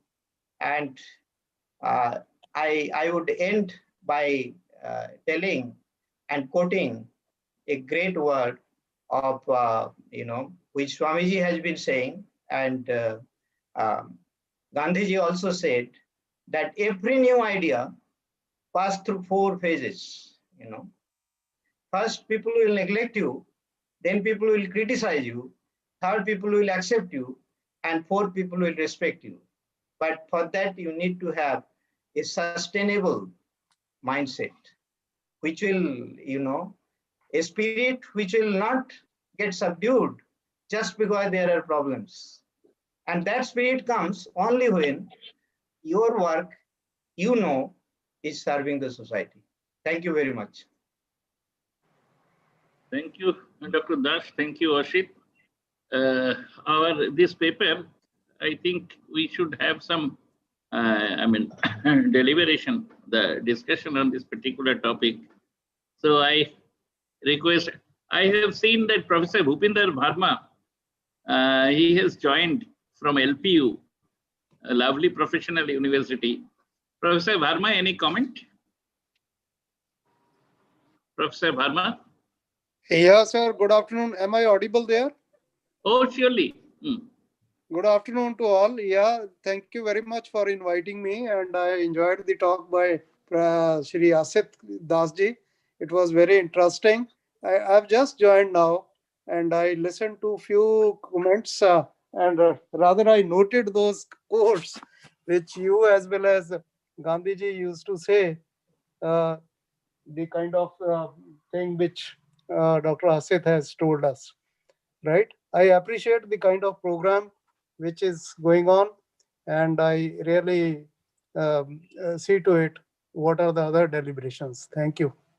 Did you remember that Dr. Das went there as a keynote speaker in your science congress? Yes, and, yes. Mr. Sukumar Mandal, so he was a platinum jubilee speaker. Sukumar is also present here. Yeah, Sukumar. I remember, sir. I remember. Thank you very much. So it was yes, sir. Yeah, thank you so much. Thank you, Dr. Professor Verma. I do recall. Yeah. Nice to see you, sir. Yeah, it's a great privilege. Thank you, sir. Asid, why don't you tell your team who are engaged with this innovation, because this is really excellent innovation, this MCC. That will change the scenario of the country, not only country, the scenario of the whole world. So, tell your, so Kumar, Satish and Sayani, Satish is there. Can you come on the mic and open your video if possible, so other people can see and interact? Yes, because the teamwork is a great thing. So that is your challenge. That is your challenge means that is your success, that you could have a very, very strong team wherever you are. Maybe in that, I remember your story. Of course, others don't know that when you joined Reliance from IOCL. So That was the success of Asita's scheme. Okay, so let me see the other team members. Yeah. So Kumar, can you open your video? Yeah, I just opened my video. Okay, others can see it. Yeah. Yes. Shani, how are you? Shani is the product of my institute. Yeah, good afternoon, sir. I'm doing fine. Okay. Sir. I'm Satish, sir. Yes, Actually, you know, Satish. this, I will tell you that this technology, you know, we worked with a third party. We didn't have facility.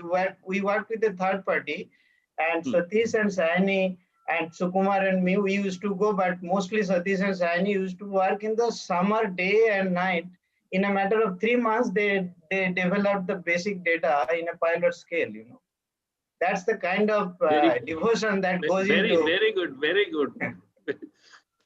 But I hope now, I mean, the experiments are safe, because sometimes it also creates some problem. So such an experimentation. Very good. Achha, there is one question, I think, from Dr. Vishwesh. Dr. Vishwesh, you come here and put your question. Yes. Wait, that's it. Dr. Vishwesh.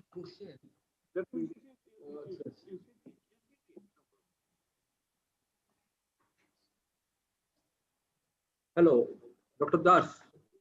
Yes, sir, I can see you. Good to see you back.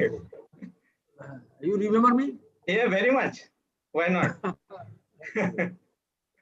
My question, you are telling about the conservation of waste plastic. What type of plastic, though it is a PET or everything, milk products, the plastic, how you, all the plastic you are using catalytic for all the plastic, actually you are forming low char. For what purpose you are this low char can be utilized? Whether I could not clear it. Okay. Low char, your purpose of the low char, for what purpose? Low char in which way? Say example, we are utilizing plastic here for the road construction or some other purpose. But low char for it is activated carbon, for replacing activated carbon or not? I'll tell you. Low char, actually, suppose you take 1 ton of waste plastic. Through this catalytic pyrolysis, we will get back about 80% will be a liquid product. And that liquid will be mostly gasoline, diesel range. 80% you will get back as a liquid. Okay. 10% you will get gas. Roughly 15% you will get gas, and 5% you will get char. This liquid.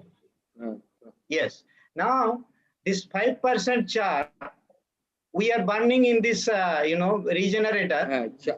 Okay. Regenerate the catalyst. Where you are utilizing this char? This char is burning in the regenerator. It will produce the heat. Okay, and regenerate the catalyst. Right. So that this catalyst can go back to the reactor. That's the major use of char. The gas, which is 15%, out of that 5% is burnt in the pyrolysis for providing the heat in the furnace. Rest 10% is converted to renewable power. And 80% of that liquid, right, that entire liquid, we plan to carry it to the refinery and process it in this MCC unit, multi-zone cat cracker. Why we do it? That entire liquid will be converted to ethylene, propylene, and aromatics, which are the mother feedstocks for making plastic again. So through this route, Okay, if you give me 1 ton of waste plastic, it could be anything. It could be multi-layer plastic, it could be single-use plastic, it could be LDP, HDP, PP, PS, or a mixture of all of these. I don't mind. We will get back the oil out of it, which is roughly about 80%, bring the oil to the refinery, run it through this innovative multi-zone process, convert into monomers, which will ultimately end up as plastic. Through this, we'll establish a circularity, which is 60% circularity from waste plastic to virgin plastic. Then why we are crying that so much of plastic is accumulating, disturbing the whole ecosystem? Because these technologies are not there. These technologies are not there today. These are not available to the industry. So we have patented this technology. Now we are running the demo plant in 10 ton per day. We have planned now. We got sanction from management to demonstrate this technology and to bring up this technology. Once this demonstration phase is over, then we plan to commercialize it. And how we want to commercialize it is that we will provide this design to franchisee owners. They will build and they will produce the oil, and we will buy that oil and bring it back to refinery and convert into again plastic. So that way we will be able to take out this. Yeah. A collection of the plastics we are getting here and there. Then that means we have to collect the methodologically we have to collect these plastics. Plastic collection is much more through this Kavadiwala or somebody's. That is true. Actually, plastic the problem collection is that is in the municipalities, these plastics are ending up in municipal solid waste. In those municipal centers, some of these plastics are recovered. Some of them are segregated and recycled, but only 10% of it. But because there is no good process and technology available for chemical recycling, what these municipality people they are doing, they have connected with the landfill owners, and it is ending up in the landfill. And from landfill, it is ending up in the environment and sea. So what these technologies will do is, it will create a viable solution to convert these municipal solid waste plastic, which are coming to municipality centers. Plus, will give them money. Not only they will be able to get good return out of their plastic collection, which they are not getting today because there is no technology, there is no value they are getting. So the Kavadiwalas also will be getting benefited, and the value return will be there once this waste is getting converted into high value product like plastic again. You are creating a great amount of a value to this waste. Thank you very much, Dr. Thank you, sir. Our next speaker is Mr. Pradeep Kumar Sen Sharma. Pradeep Sen Sharma is an alumnus of Jadavpur University Chemical Engineering Department, and he had a long innings in. Ashit, you can stop sharing. Okay. Dr. Dash, you please stop sharing. So, Mr. Pradeep Kumar Sen Sharma, so he is a alumnus of our Jadavpur University Chemical Engineering Department, 1981 batch. He was a silver medalist of the university, then joined joined the IIT Kanpur. There also he was a medalist, and then he joined the ONGC. And ONGC, he had a long innings for about 25 years, and particularly he is among the one of the most efficient expert in the field of offshore. And now Pradeep is there in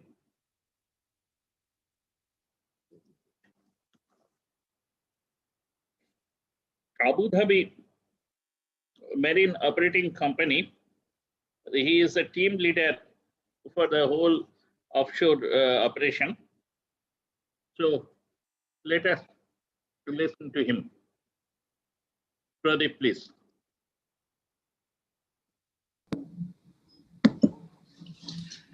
Namaskar. Today, my topic is managing offshore installations during COVID.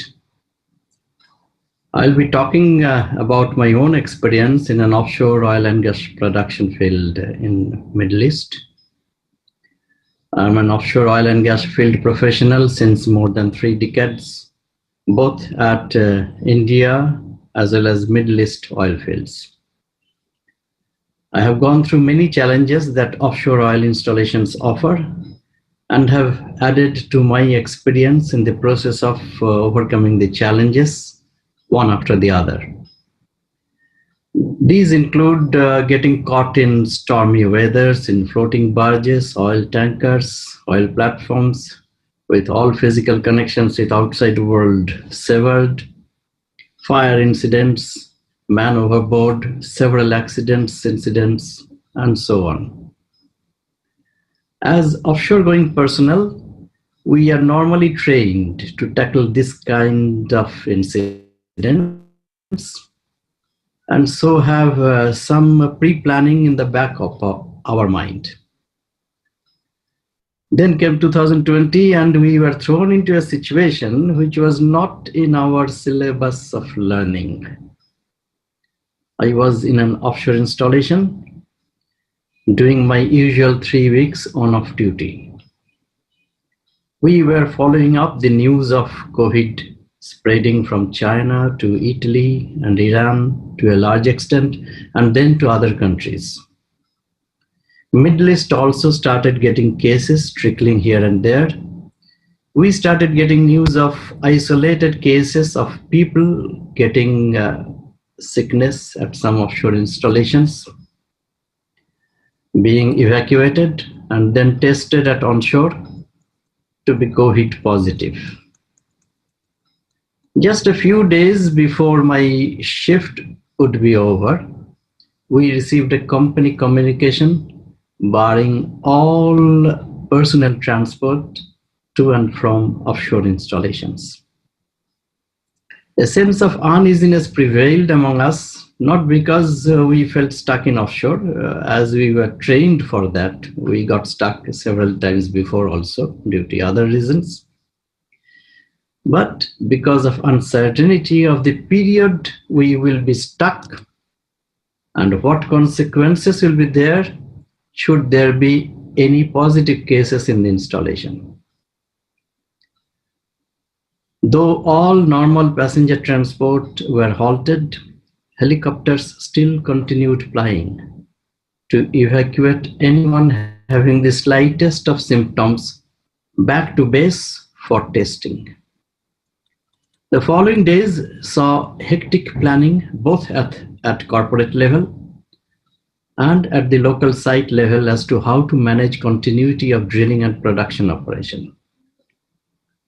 Some of you may be aware, but let me give a brief about how manning at offshore installations are managed. People at offshore work in on-off mode. They work few weeks, maybe 2, 3, or 4 weeks at the site, and then go back to their home for rest. The other crew members that we call relievers will arrive to take the position of the outgoing crew to manage the offshore activities. At any given time, half of the employees will be on duty at site and half will be at home taking rest. We are at a situation where one batch is stuck offshore and the other batch is stuck at their homes. Typical Middle East installations have more than 80% of employees as expatriate, so they are stuck at their home countries. Within a span of 1 or 2 weeks, all international travels were also halted. Here is a situation in which the company has to manage the business continuity with half of its employees for an indefinite period, and at the same time protect these employees from the menace of COVID. Company managed the challenge with the most humanistic way. I'll brief the actions taken to face the challenge. It was decided to continue with the basic production, drilling and maintenance operations only, postpone any work that will not impact safety, production and integrity of the facilities, and reduce the site work to the bare minimum possible. Site employees were segregated based on their requirement for continuity of production and drilling operations. Trainees, developers, and some maintenance service people were demobilized to onshore with full accommodation facilities to reduce the number of people offshore and hence enhancing some sort of social distancing at offshore. People were grouped and accommodation reallocated to segregate to the maximum extent. Offshore installations, so many people live together in a very small area, so it is very difficult to segregate people as such. But actions were taken like this to achieve some sort of segregation to the maximum extent possible.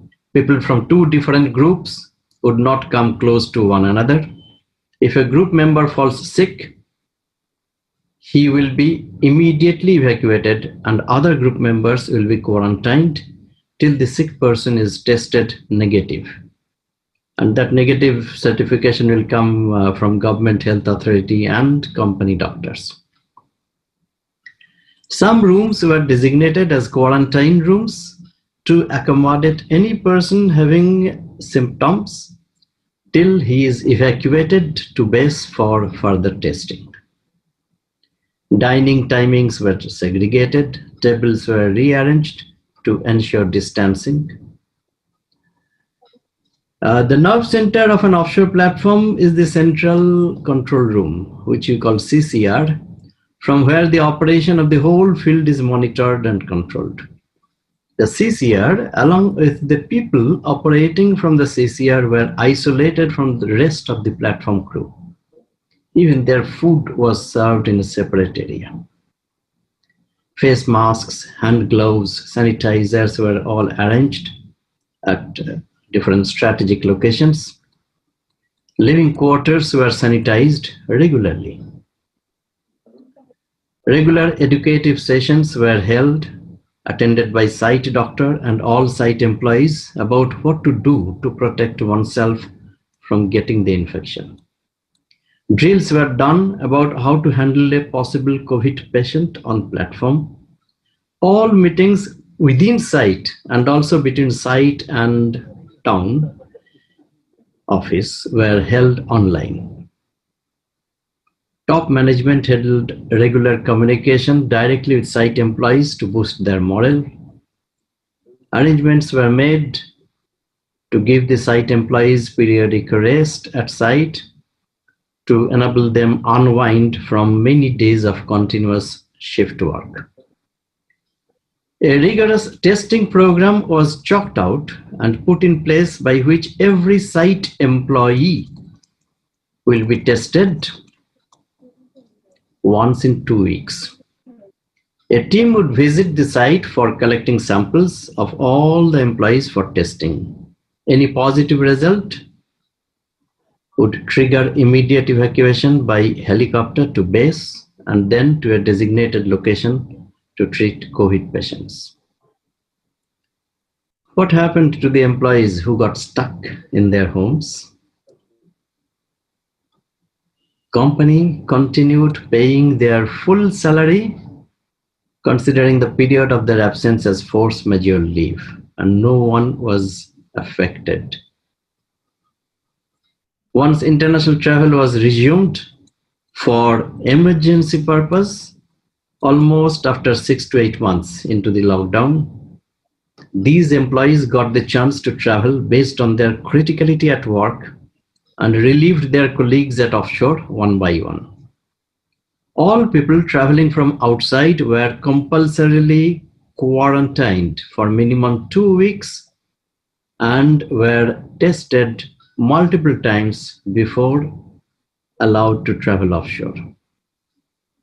The 2 weeks compulsory quarantine is also considered as force majeure leave and no salary deduction is done. In general, expatriate employees were stuck offshore from 6 to 8 months before they could be relieved by their back-to-back. All the measures are still in place to ensure offshore free of COVID. We have now long rotations, 6 to 8 weeks instead of usual 2 to 3 weeks, to minimize number of travel and also to account for the compulsory 2 weeks quarantine before proceeding to offshore. What is the result so far? Initially, there were some positive cases in some drilling rigs, which led to temporary shutdown of some rigs for a couple of weeks. Over a period of time, when the stringent measures were fully implemented, these occurrences of positive cases came down. There was no oil gas production interruptions during the whole period.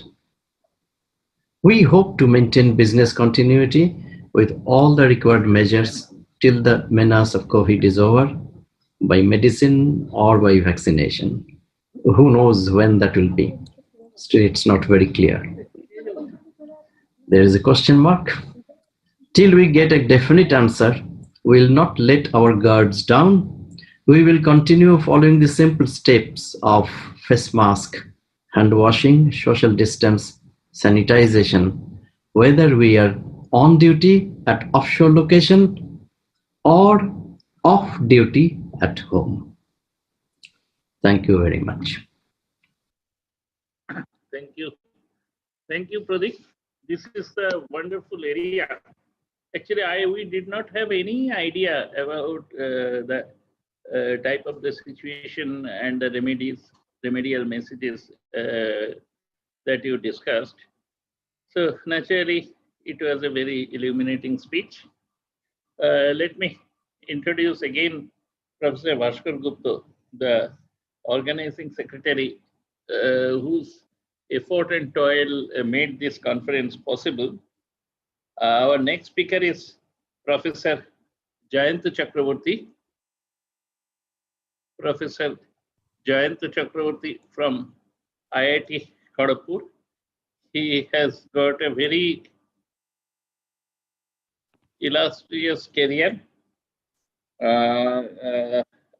He will be presenting his short CV. I told him to present his, short CV. But I remember that he had the GATE rank 2, All India rank, a product of Jadavpur University Chemical Engineering Department. And then he had, I think, the post-graduation and also PhD from Indian Institute of Science, Bangalore. And presently working as associate professor in IIT Kharagpur. So Jayant, please start your deliberation, and before that, please introduce yourself by means of a short presentation or like that. Please. Okay. Thank you, Samiji, for the kind words and introduction. So I hope my screen is visible to everyone. Yes. Okay. So today I'll be talking about two engineering nanomaterials, their synthesis, production, and applications. And as Samiji said that I will give also a brief trajectory of my academic career. And I started, as he said, that from Jadavpur University. I graduated in BTech Chemical Engineering, we call BE in Chemical Engineering in 2001. And then worked briefly in BOC India. And then I was not very happy with this job and wanted to go to academics. So I again gone to Indian Institute of Science, Bangalore for my master's, and liked the research so much that decided to do PhD from the same place. And completed my PhD in 2008, and then joined Purdue University as a PDF, postdoctoral fellow, worked there for 2 years, and then joined to IIT Kharagpur. So it's a nice, almost 2,000, more than 2,000 acre campus, beautiful green, as you can see. It's mesmerizing campus, and I'm here for last 10 years. And what I do is a brief list of what I do. And you can see that one of the major research goal for me is synthesis of metal oxide and alloy nanoparticles. And as I'll show you that these nanomaterials, although chemists produce them in very small amount, you need certain degree of engineering, mostly chemical engineering, to make those materials in gram and kg scale. And although these materials has a lot of applications, you can see that a lot of applications are coming up, including catalysis, even the filler in the polymers. You cannot try a lot of materials because of cost. So our goal is to bring down the cost, make this material in large scale and in a continuous manner. One of the major problem of using nanomaterials is their lack of repeatability. So if you don't get exactly the same amount, same quality of material all the time, you make in a small batches. So one of the ways to get those things done in a continuous synthesis. So those are one of the major goals for my lab. And as I said, that we also make inorganic layered structures like molybdenum sulfide and tungsten disulfide.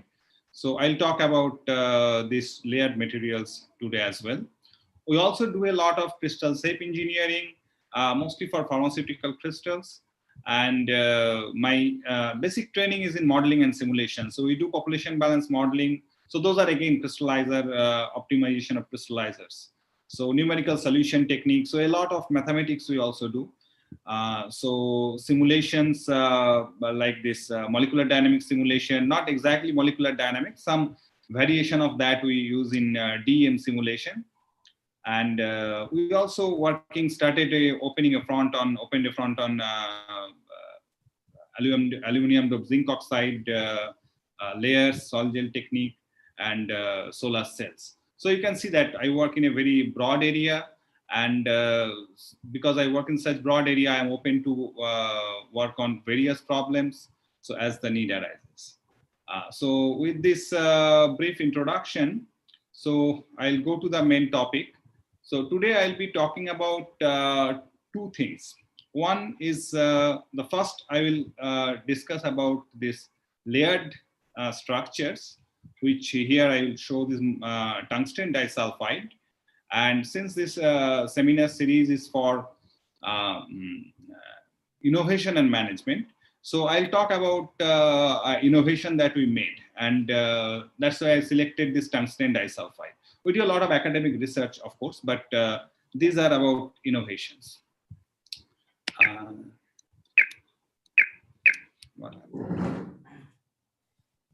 And please feel free to stop me and ask questions in between if you have any question. So this work we did for a company called Street Surface Technologies.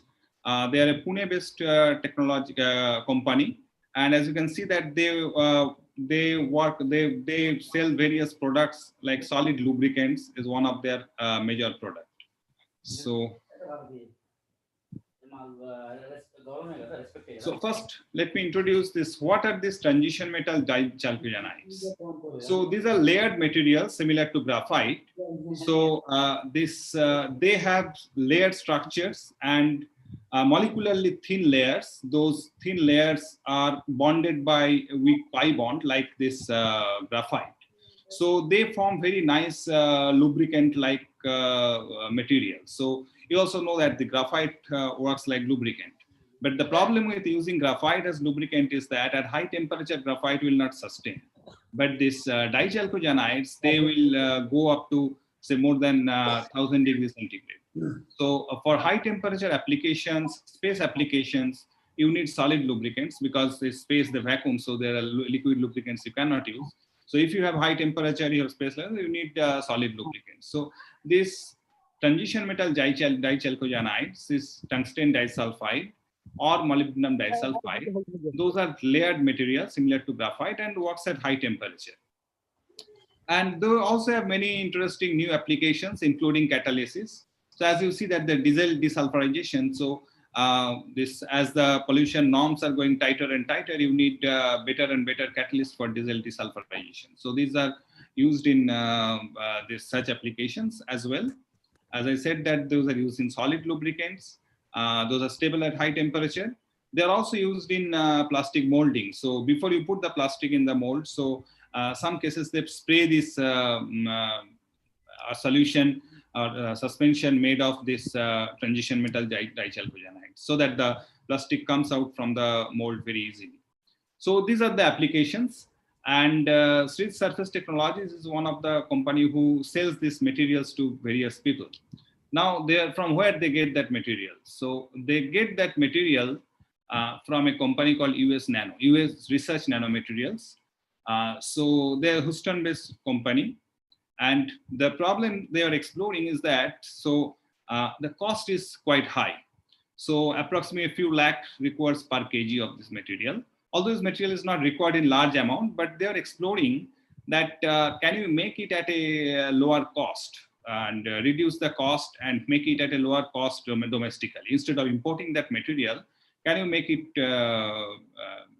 in our lab, and the target scale is a kg per day because that's the sale they make. So the problem is that, so you will find a lot of tungsten disulfide available in the market, in the India Mart, but the problem is that the purity is not very high. And there's a lot of oxides. So that's if you want the proper quality, you cannot use those materials. And when we explored that, we found that this highly pure tungsten disulfide, to make those, you can make those by thermal decomposition and ammonium complex. But that ammonium complex is costly. So we also saw that there is a solution-based method, but the solution-based method, the trouble is that it's very difficult. Initially, it was extremely difficult to make a pure product. Tungsten disulfide is, when we make this solution-based method, initially we are all getting oxides. And after certain practice, we are getting tungsten disulfide, but it's contaminated with a good amount of oxide. And we saw that most of the low-cost products that are available, those are also contaminated with oxide.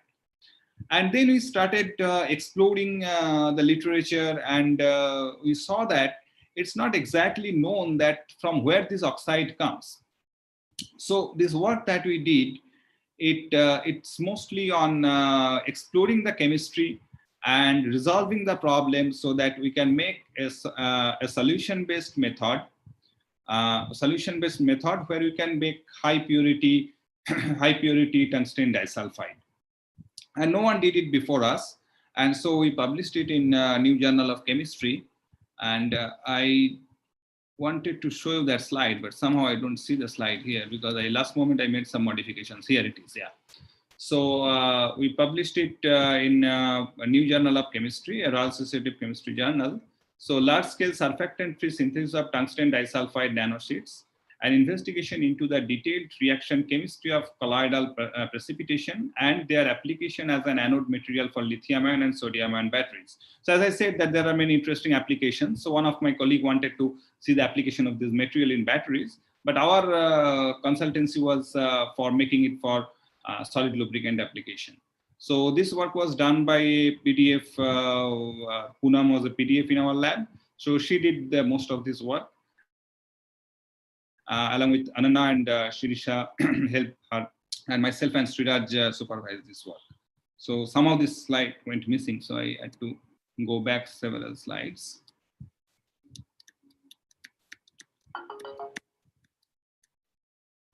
Okay, so with this brief introduction, let us see that how we make those pure tungsten disulfide. So the sodium tungstate, it's a very cheap material. Sodium sulfide, another cheap material. This doesn't cost much. So lot lesser than ammonium complex of tungsten. So maybe this kg is around 2,000 rupees kg for this sodium tungsten, and sodium sulfide is just few hundred rupees for I think it needs less. So we buy it 200 grams, 300 grams bottle. And once we make two solutions and we just mix them, then we add HCl to lower the pH, and we get a precipitation of tungsten trisulfide.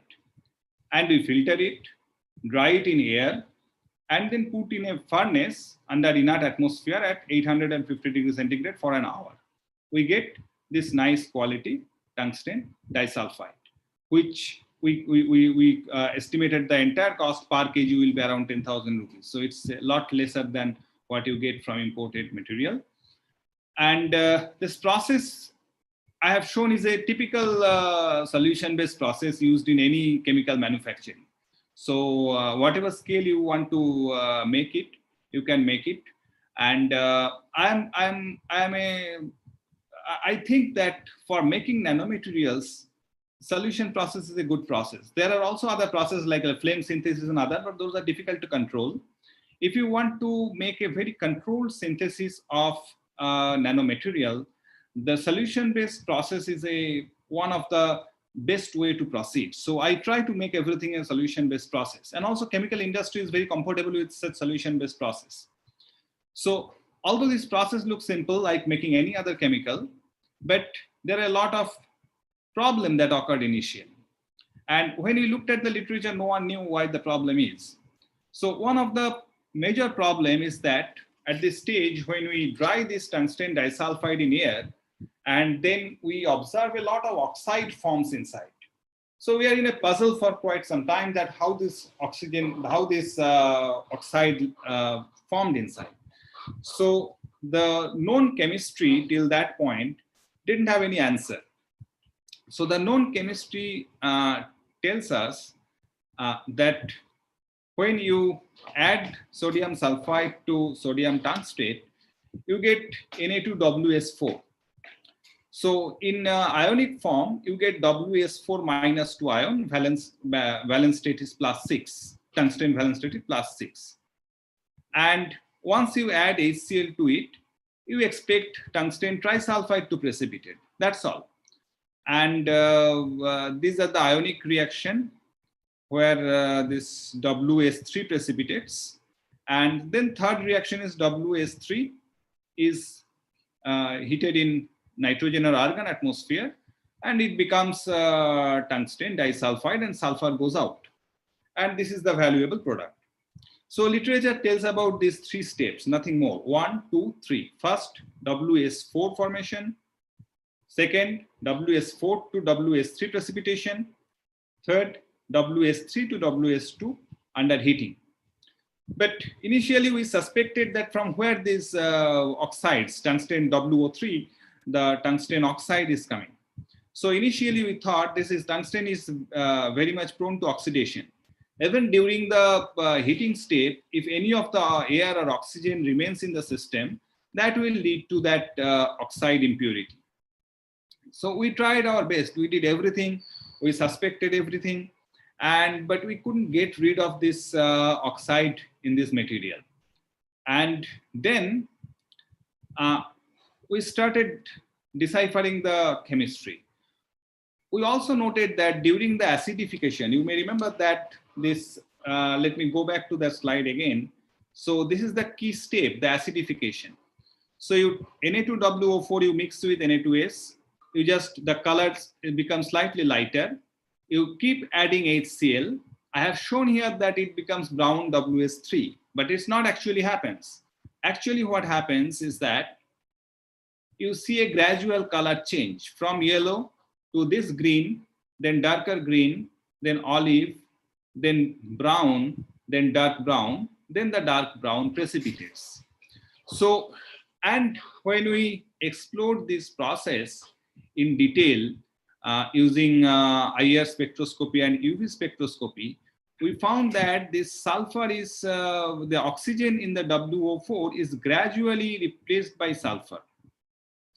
And you can see that various stages, you have various species having a hybrid of oxygen and sulfur until we reach a pH of 2 to 1.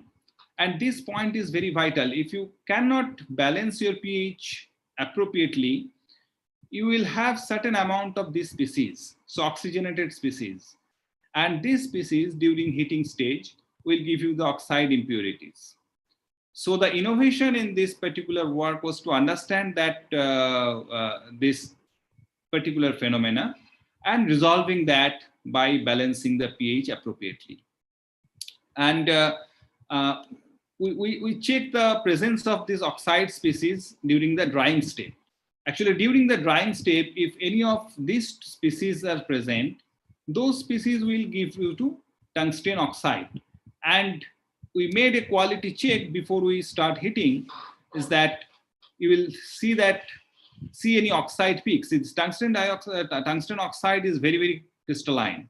So even if a small amount of tungsten oxide is present, in X-ray diffraction, it will give you strong peaks. So these are the strong peaks of tungsten disulfide. If you have pH slightly higher, you will see a lot of oxide peaks.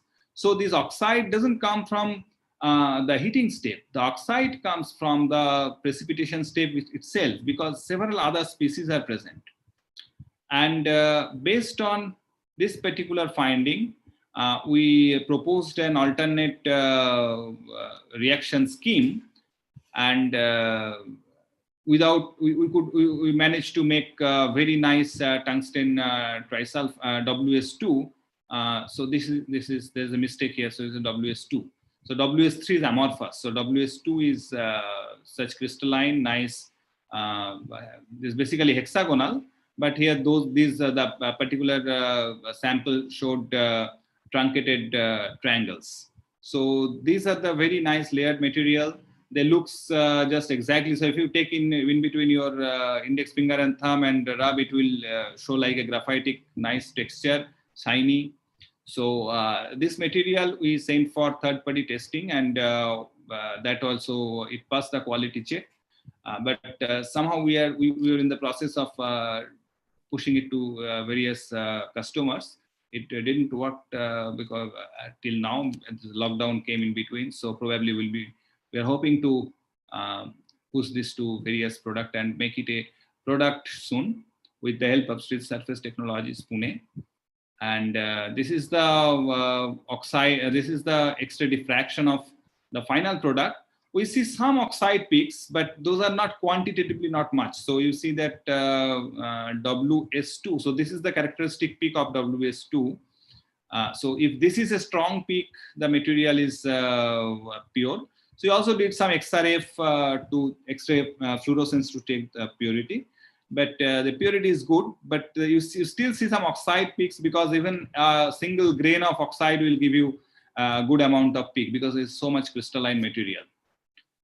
So that is the oxide impure. That's the basically product XRD, and that matched well with the product that they sell from US Nano. And so we are doing well with making various nano products in our Desi way, but we are facing some issues by acceptance from the customers or the users. So we are still not very much accepting the products we make ourselves. and investments are also lower. So not many people want to invest in making something which they are importing. So possibly with this Make in India movement, we'll be able to do better. And another thing which is very important for making anything. So making anything work is not easy. So everyone knows that we are trying to make something work. So nothing is perfect in the first attempt. So that the customer or user has to understand that the dialogue has to be there. So if something is not perfect, you cannot, it's not a good idea to throw it away. So come back saying what's the problems and we resolve that. So these three things that I have noted here, if we can work on those, I think our labs, our academic labs will be much more helpful to our industry. And that's all for this tungsten disulfide. And I don't know how much time I have left. So if we have some time, I can tell you a little bit about the copper nanomaterials we are making. Samiji, how are you doing with time?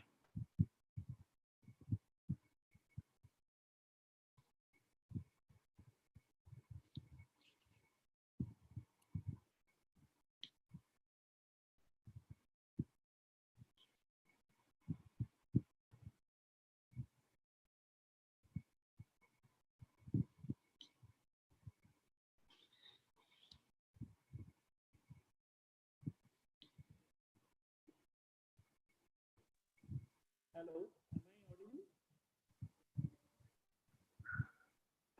Am I audible? I am audible.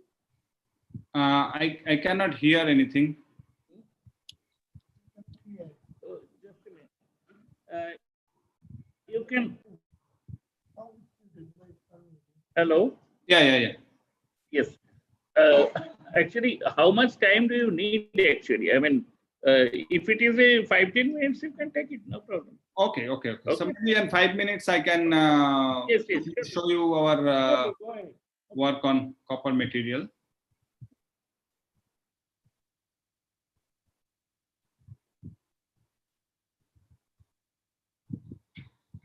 So this was a particular case of tungsten disulfide we did for street surface technologies.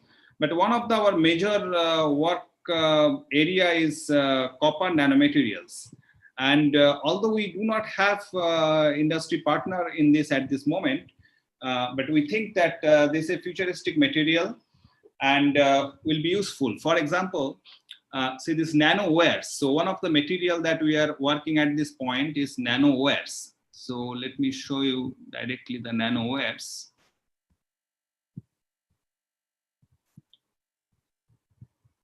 Yeah.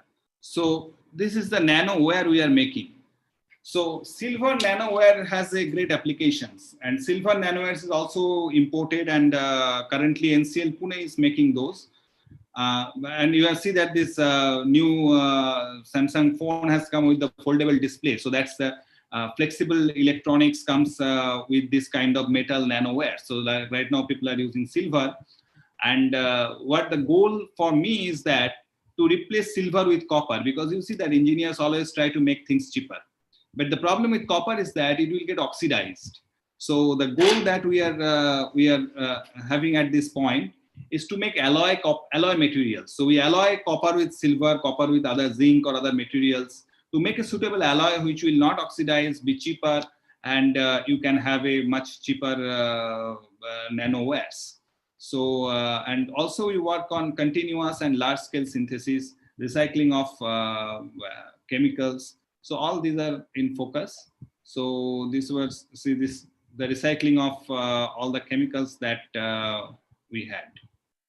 Okay, so with this I will stop. I hope I could give you some idea about how we can make nanomaterials in lab in kg scale, and how we decipher certain problem and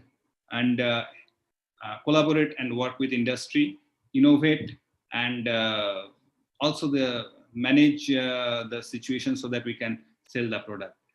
Thank you for your attention, and I'll be happy to answer any question you may have. Thank you. Thank you, Jayanto. Please. Thank you for the excellent presentation and also the idea.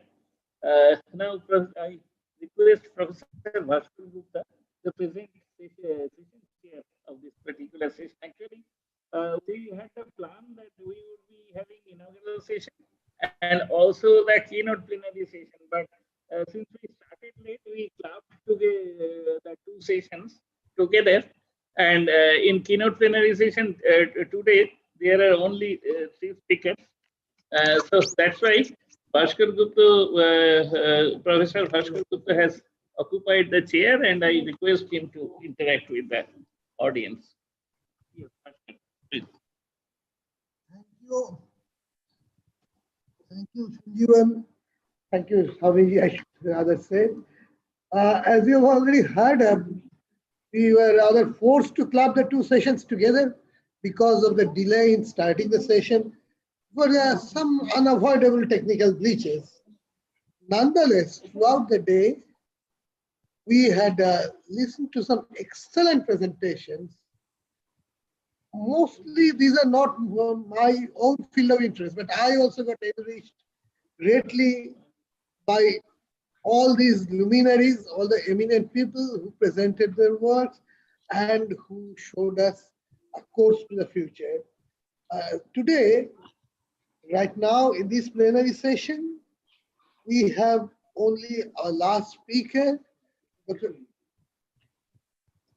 Okay, but one thing is the last presentation by Professor Jayanto Chakraborty. I think he also invited questions. If anyone wants to interact with him, please. Dr. Dash. Dr. Dash, Dr. Ashit Dash, is he there? Yeah, I'm there. Please, I think you have any question, because the last presentation was also very interesting, and so was yours. You too showed us really which way innovation should go. So I think if you have any question, please. Yeah, thank you. Jayanta, I think it was very, very nice piece of work. These materials are indeed of very high value.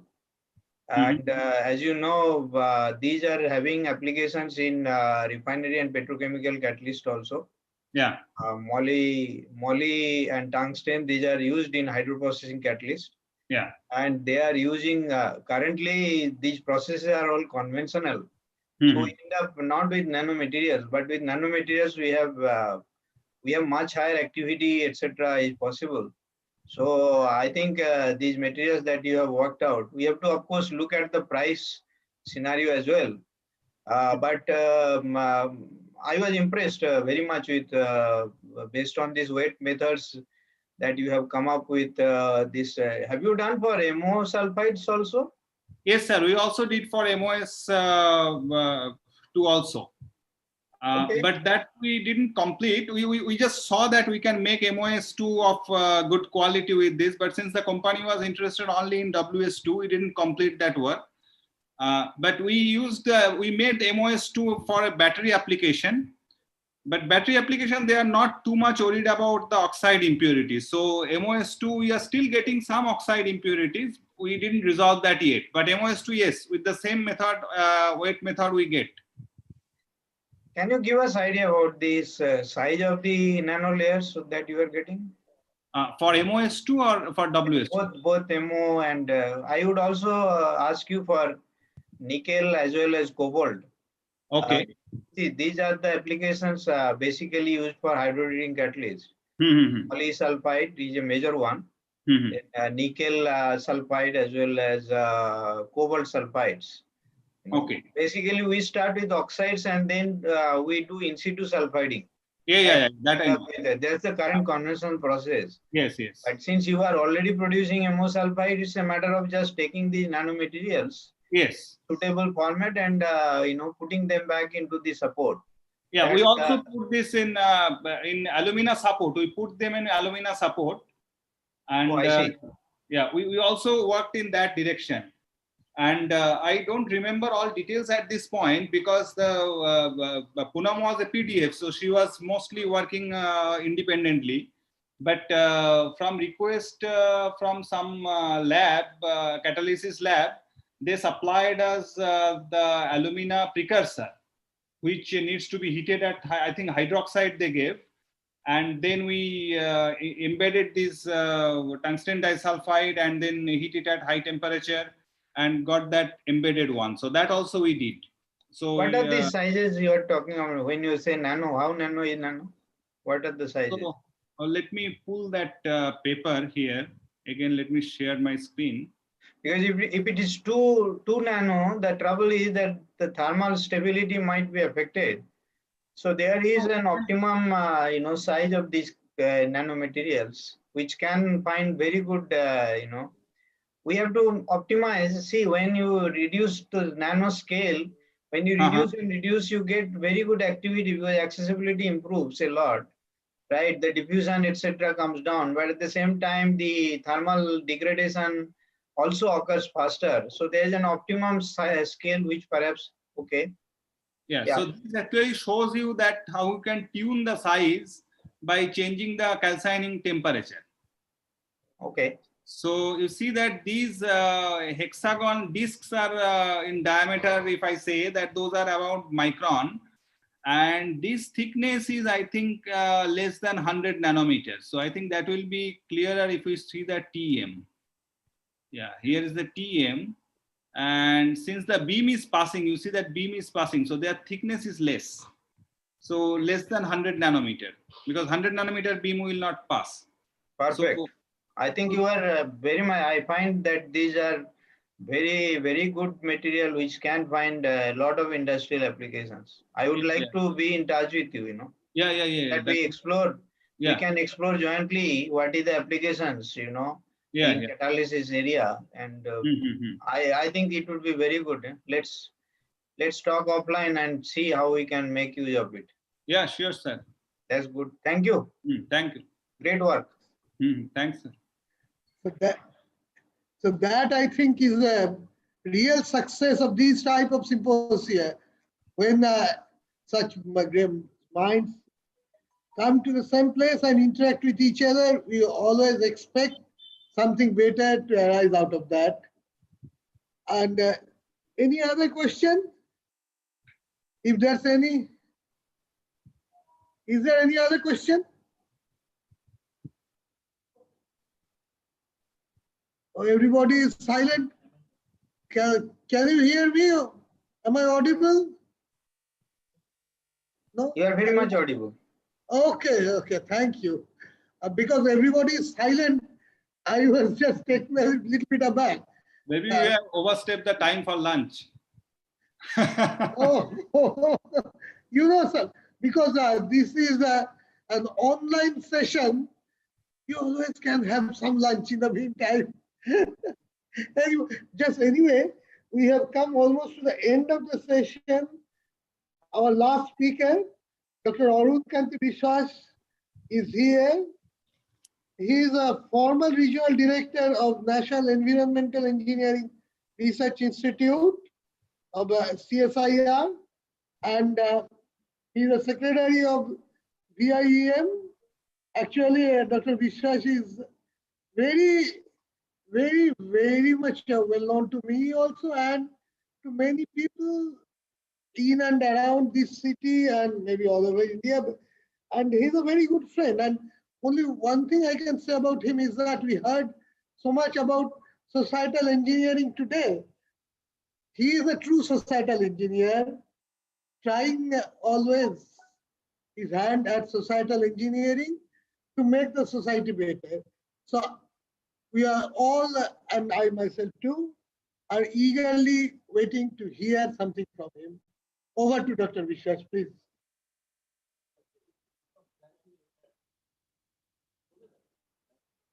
Let's go a different place. Thank you, everybody who are presenting to hear my. Just a minute. Yeah, but Professor Chakraborty, please stop sharing your screen. This is a request to Professor Jayanta Chakraborty. Please stop sharing your screen.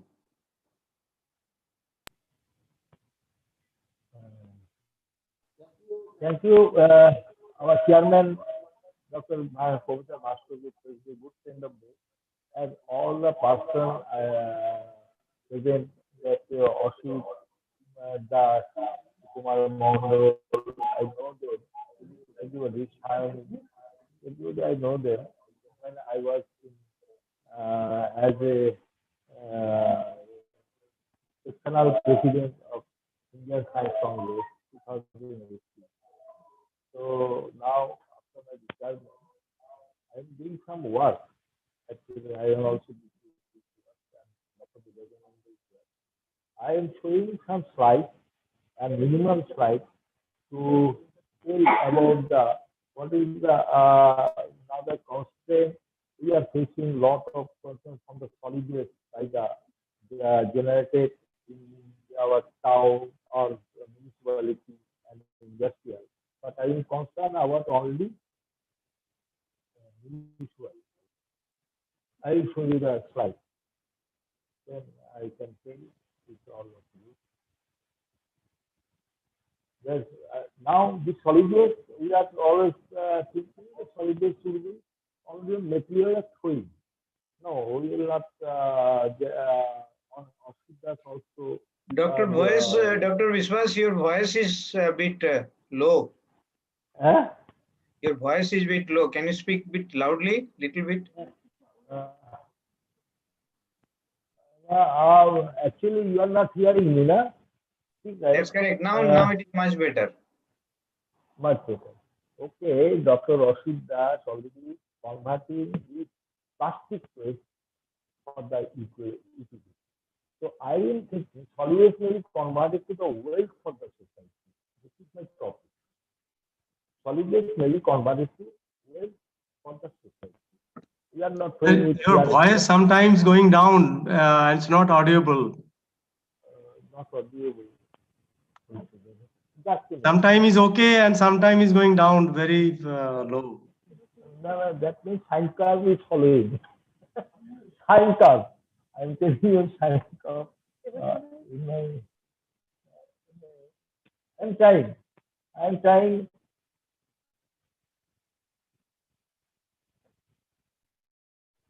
Okay. Now you are hearing me? Yeah, right. It's okay now. You are hearing me? Yes, sir.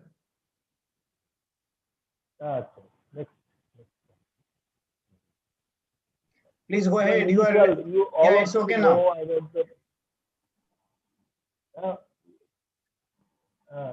Municipal solid waste, about the municipal solid waste, you know about it when you are staying in any municipal area or any town. That is a large and important task for the municipal authorities. The municipal management, municipal waste management requires both integral sophisticated system management and ongoing, perhaps relatively small capital investment.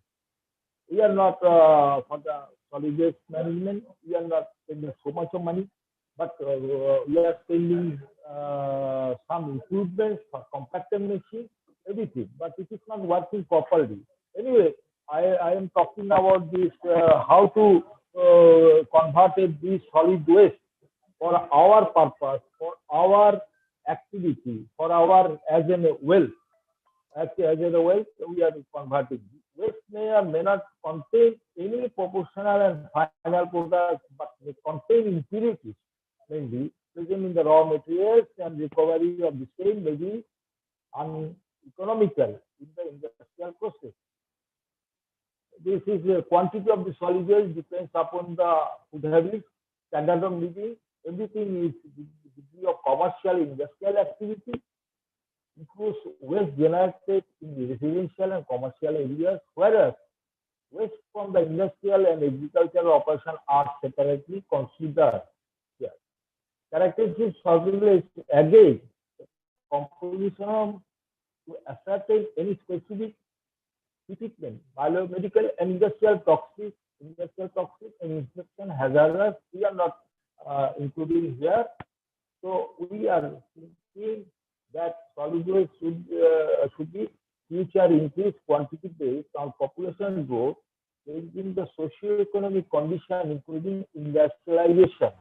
So we have to take care of this solid waste management properly. Municipal solid waste have been classified into three general classes: residential, commercial, and industrial. Characteristics. Just have to give some idea. I am giving one slide that what is the characteristics and composition of the quantities of the municipal solid waste. Flexible and organic matter, that is 40 to 50%. Paper, 15 to 30%. Plastic, 2 to 8%. Glass and ceramics, 2 to 10%.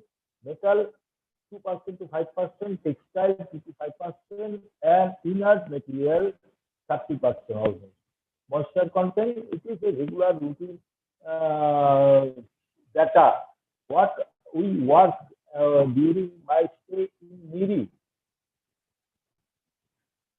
Because of the tropical moisture nature of our country, high temperature and humidity, a major part of the year being under rain, solid waste, particularly the biodegradable parts, gets liquefied quickly,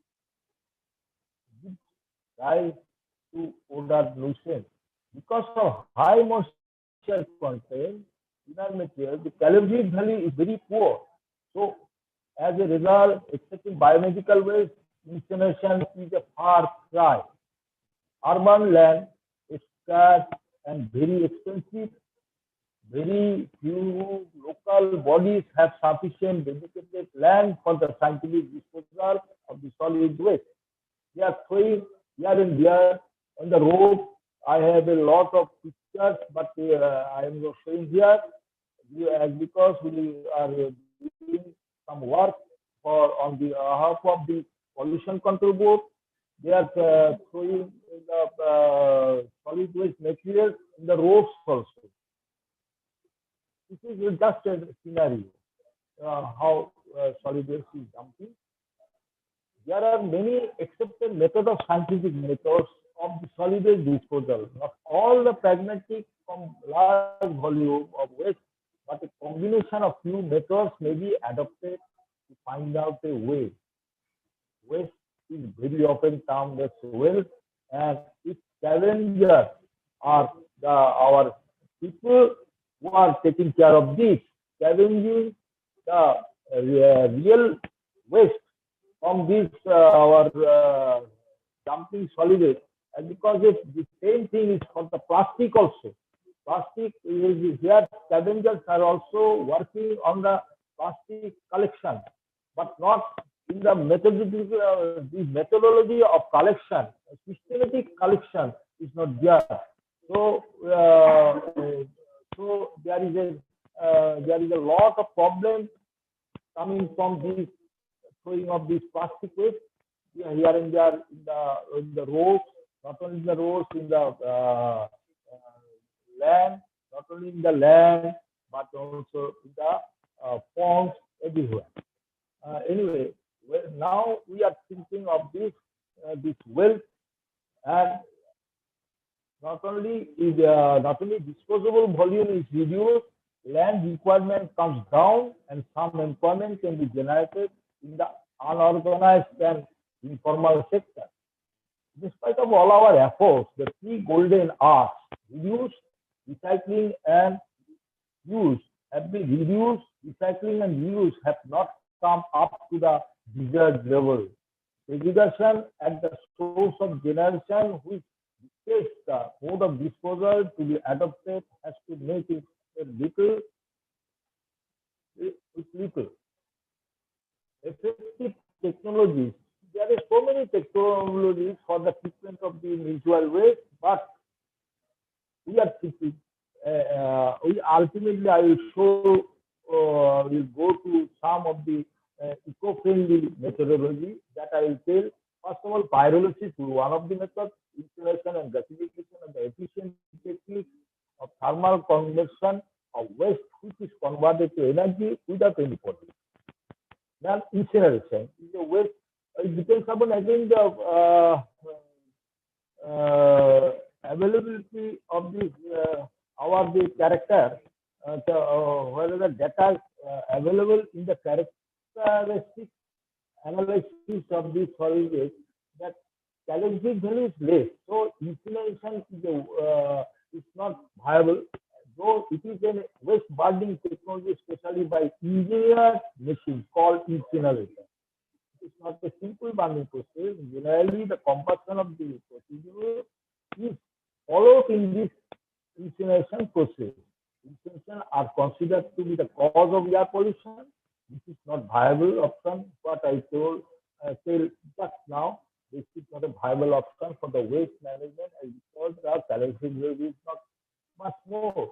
The next popular technology of the treatment is sanitary landfilling or modified landfilling. Presently, our municipality and other already not only municipality, our Calcutta Corporation is dumping the solid waste here in India. Not only without any proper care, they are dumping wherever the our open ground. Not only that, in the ponds they are dumping. So there is no proper landfilling. But sanitary landfilling is another process of treatment of the solid waste. Modified landfilling much more better. In this process, the waste disposed in land and compacted and covered by the layers of impermeable clay, soil, or thick polythene. Nowadays, technologies are there to convert waste to energy. This is another process. I am talking about some of the process. Biogas technology is globally and environmentally accepted. This technology is used for generation of energy, reduce greenhouse gas, and act as a renewable resource. Biogas is produced through decomposition process of the waste by action of microorganisms under anaerobic condition. Biogas is a mixture of gases in which main constituents are methane and carbon dioxide. The different processes are used for the conversion of biodegradable organic matter into methane gas. The technology of anaerobic digestion used for biogas generation is highly demanded and attracted the many nations of the world. Biogas created by anaerobic process can be utilized to fuel of these interior ignition motors and deliver electricity which is traded to the power grid or locally utilized in consideration of the offices in the generation of electricity. But this is for this, again, it is economically not so much of feasible. Anyway, now the cost-effective treatment, what I ultimately concluding, cost-effective is aerobic composting or indoor composting, by which the organic part of the solid is decomposed in presence of oxygen. Because one of my slides I showed this organic matter is available 40 to 50%. So organic matter we can be with the using windows, we can compost it and utilize it for this as a conditioner in the for the fertilize the land. Everything can be done. But conventional method is vermicomposting is a very cheap and eco-friendly process by which the worm is a help for the decomposition of organic fraction of the waste and form fertilizer which is used for the agricultural process. What I want to mention here, and I pinpointed this vermicomposting. Vermicomposting is a modified and specialized method of composting. The process uses earthworms to eat and digest organic waste and turn out a high quality compost in 2 months or less. This is what type of vermi we are utilizing. This is the picture of that. And practically, we have done the work in Chandanagar municipality with this solid waste vermicomposting.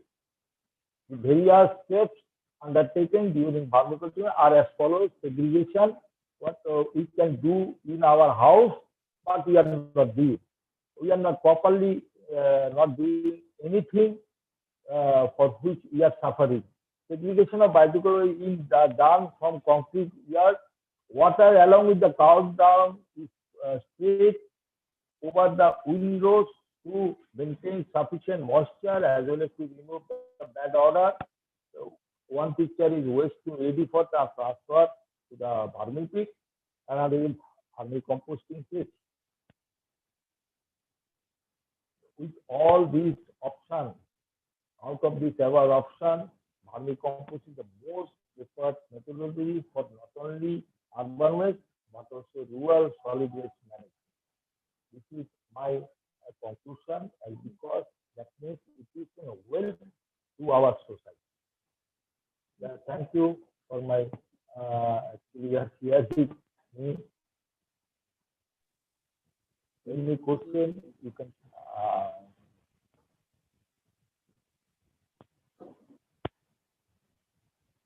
Please stop sharing your screen. Any question? Or any yeah. Yes. You can report. Yes. Mainly, I asked Ashit Das, and because he is working a very nice to convert nicely adopted or patented is plastic waste. We are very much. I told in my discussion that we are very much suffering from this plastic. In the road, more than people are utilizing plastic. In this corona pandemic system, plastic utilization is much more. Not only that, in the plastic, again, the PPE, hand gloves, everything is they are throwing into the road. So we are facing a lot of problems. So this is my observation. This is my how to solve this problem. We cannot be done. Ramki also bestowed on the biomedical waste. They are taking care of. But this corona in the corona period, the waste generated from the city or anything, we are facing a lot of problems. Everywhere we are facing a lot of problems. Now, this you can discuss. That will discuss this on my presentation. I hope my conclusion is very clear. I am going to. We are very much thinking of the vermicomposting, and it is working. In so vermicomposting is working, and I work in this vermicomposting process. Is there any more questions? Dr. Vishwas, actually, yeah, it's a very good way of converting the waste into kind of compost. Are you able to hear me? Yes. Yes, I am hearing. You're audible. Yeah. So what I was asking is that one thing is it takes a long time, 2 to 3 months to convert into compost. Second thing is that it also might be producing CO2 in the process, which may not be a very good idea in future scenario when we have greenhouse gas limits coming. So actually looking into this, if you see 50% of this waste is organic, right? It's like foodstuffs and all these. They are all organic, containing very good calorific value. We looked into it, and we have a process now worked out, which we call hydrothermal liquefaction process, HTL, that actually converts this organic part of the waste into a kind of biocrude, and you get also the biocompost. Two products are produced from that process. The biocrude, which goes back to refinery, and the biocompost, it goes back into farming. But this whole process, it occurs in a matter of few hours. The residence time in the reactor is roughly about half an hour to 1 hour, because this process is done in a very fast manner, right? So what would be your reaction to that kind of scheme? No, that is not at present. There is no model, or there is no area where this type of model is working. I agree with you. Only I totally agree. I totally agree. We are working. Yes. It may be in India, in the Bangalore, maybe working, but in our Calcutta or my suburban area, there is not only thing is the compost. That is not also in the Windows. I am not believing in the Windows system. I have a lot of photographs, but I am not carrying now. But my humble information is that most of us are now concentrating our methodology to the vermicomposting. Though it will take time, but we are thinking that is the only way for this conversion of the solid waste to the fertilizer or conditioning, soil conditioning. That is one kind of soil conditioning. Correct. It is soil conditioning, one kind of soil conditioning. So we think it is working at least at a little area. It is working. I am telling about this Chandanagar. Always I am telling Chandanagar. Why? But Chandanagar is a place where it is really working, and they are producing this compost material to the farmer, not farmer, gardener only. They are getting the request from the gardener. They are taking care of this, collecting this compost material. Not we are trying it in the tea garden, but tea garden is not taking, and because most in many of the solid waste, it is a combined, and the percentage of the metal is 2 to 5%. I am telling you, 2 to 5%. So the 5% metal, where the compost material, then they will not allow it to spray to use in their as a conditioner. As a conditioner, they are not allowed to use this compost material. That's great. Thank you. Thank you very much. Thank you for discussion. Any person, Bhaskar, you can.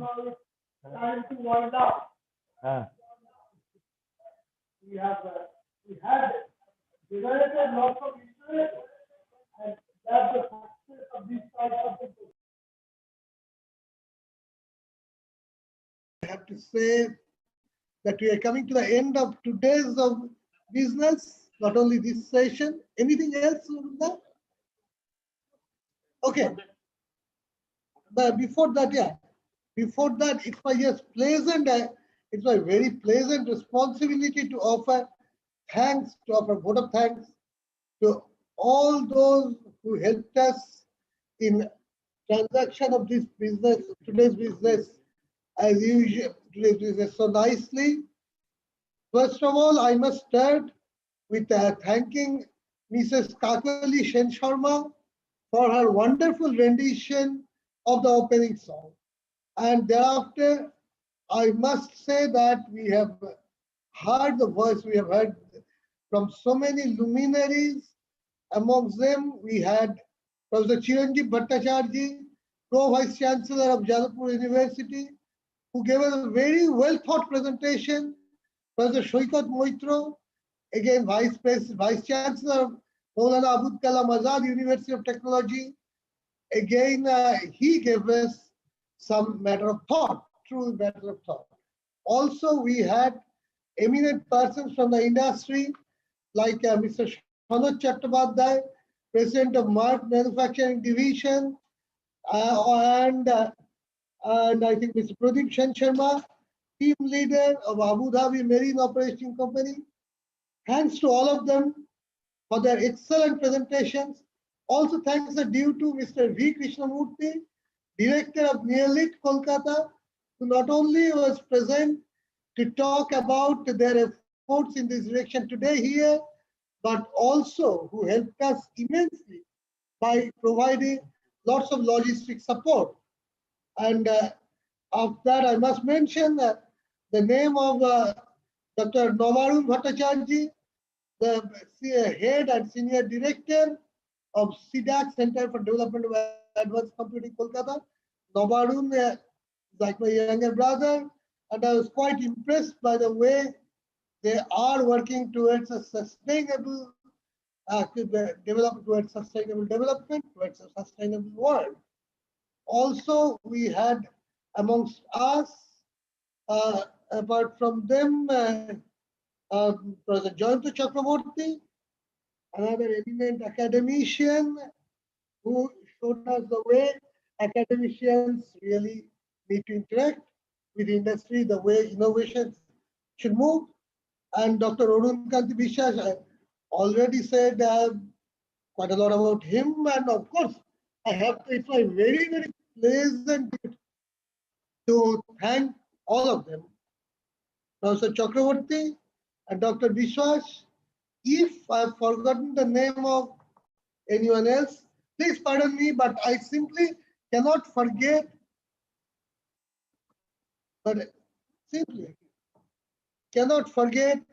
the names of our volunteers, in particular, Miss Pomi Ghosh, for her great pains, but for which today's program would not have been a reality, and also Mr. Amartya Bandyopadhyay.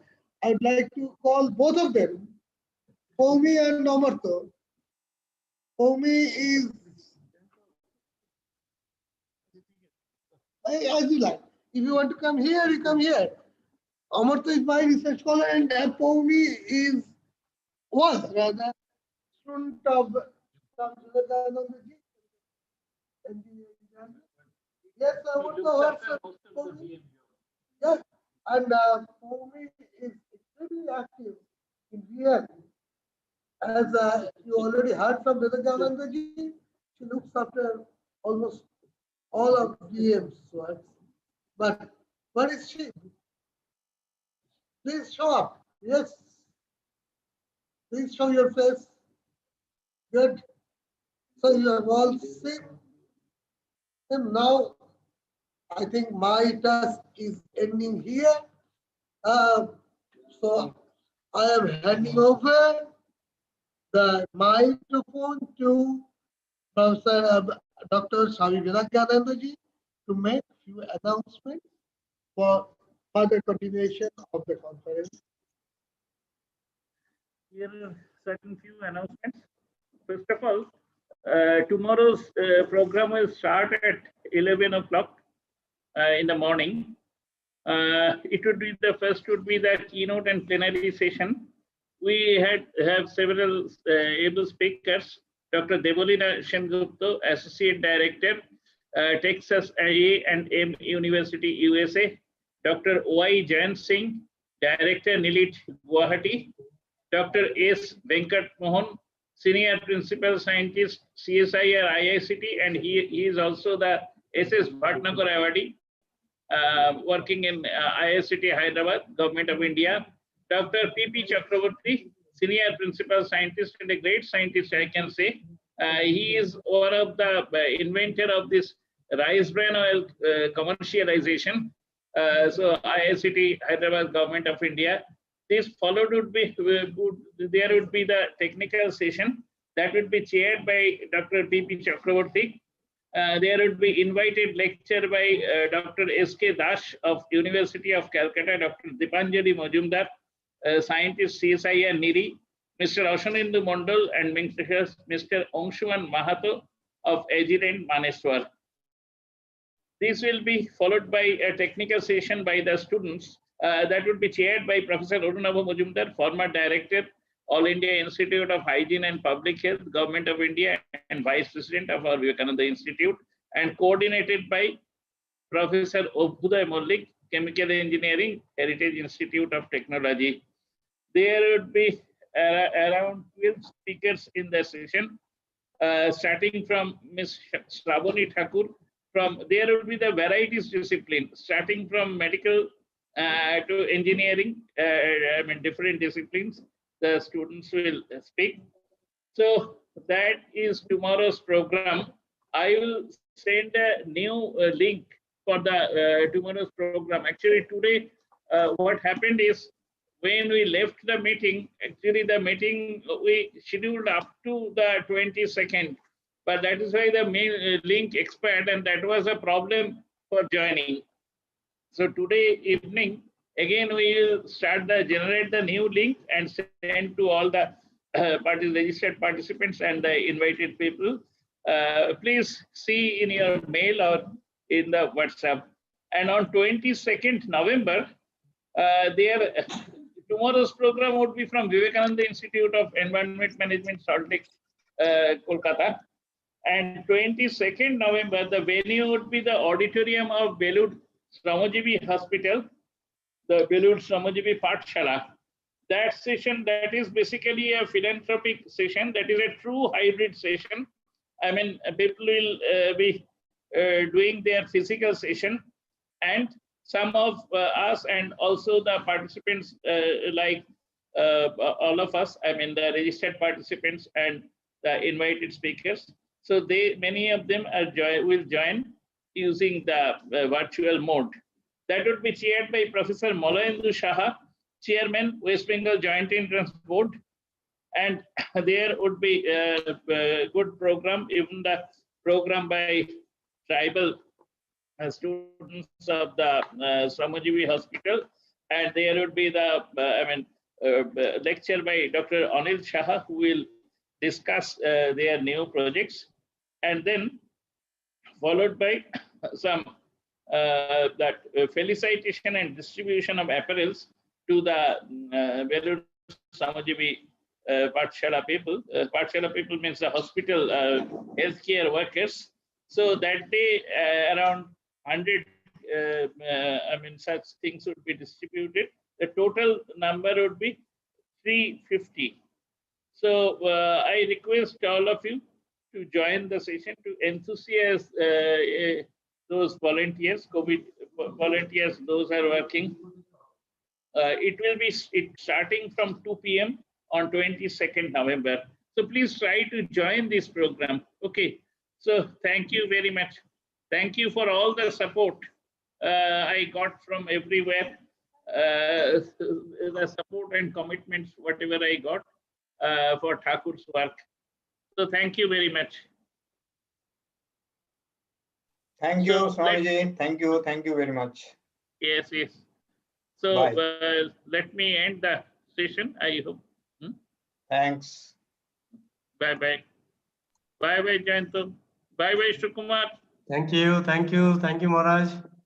Shayandeep, you have seen how nicely your father has spoken to. Okay, thank you very much. Bye-bye.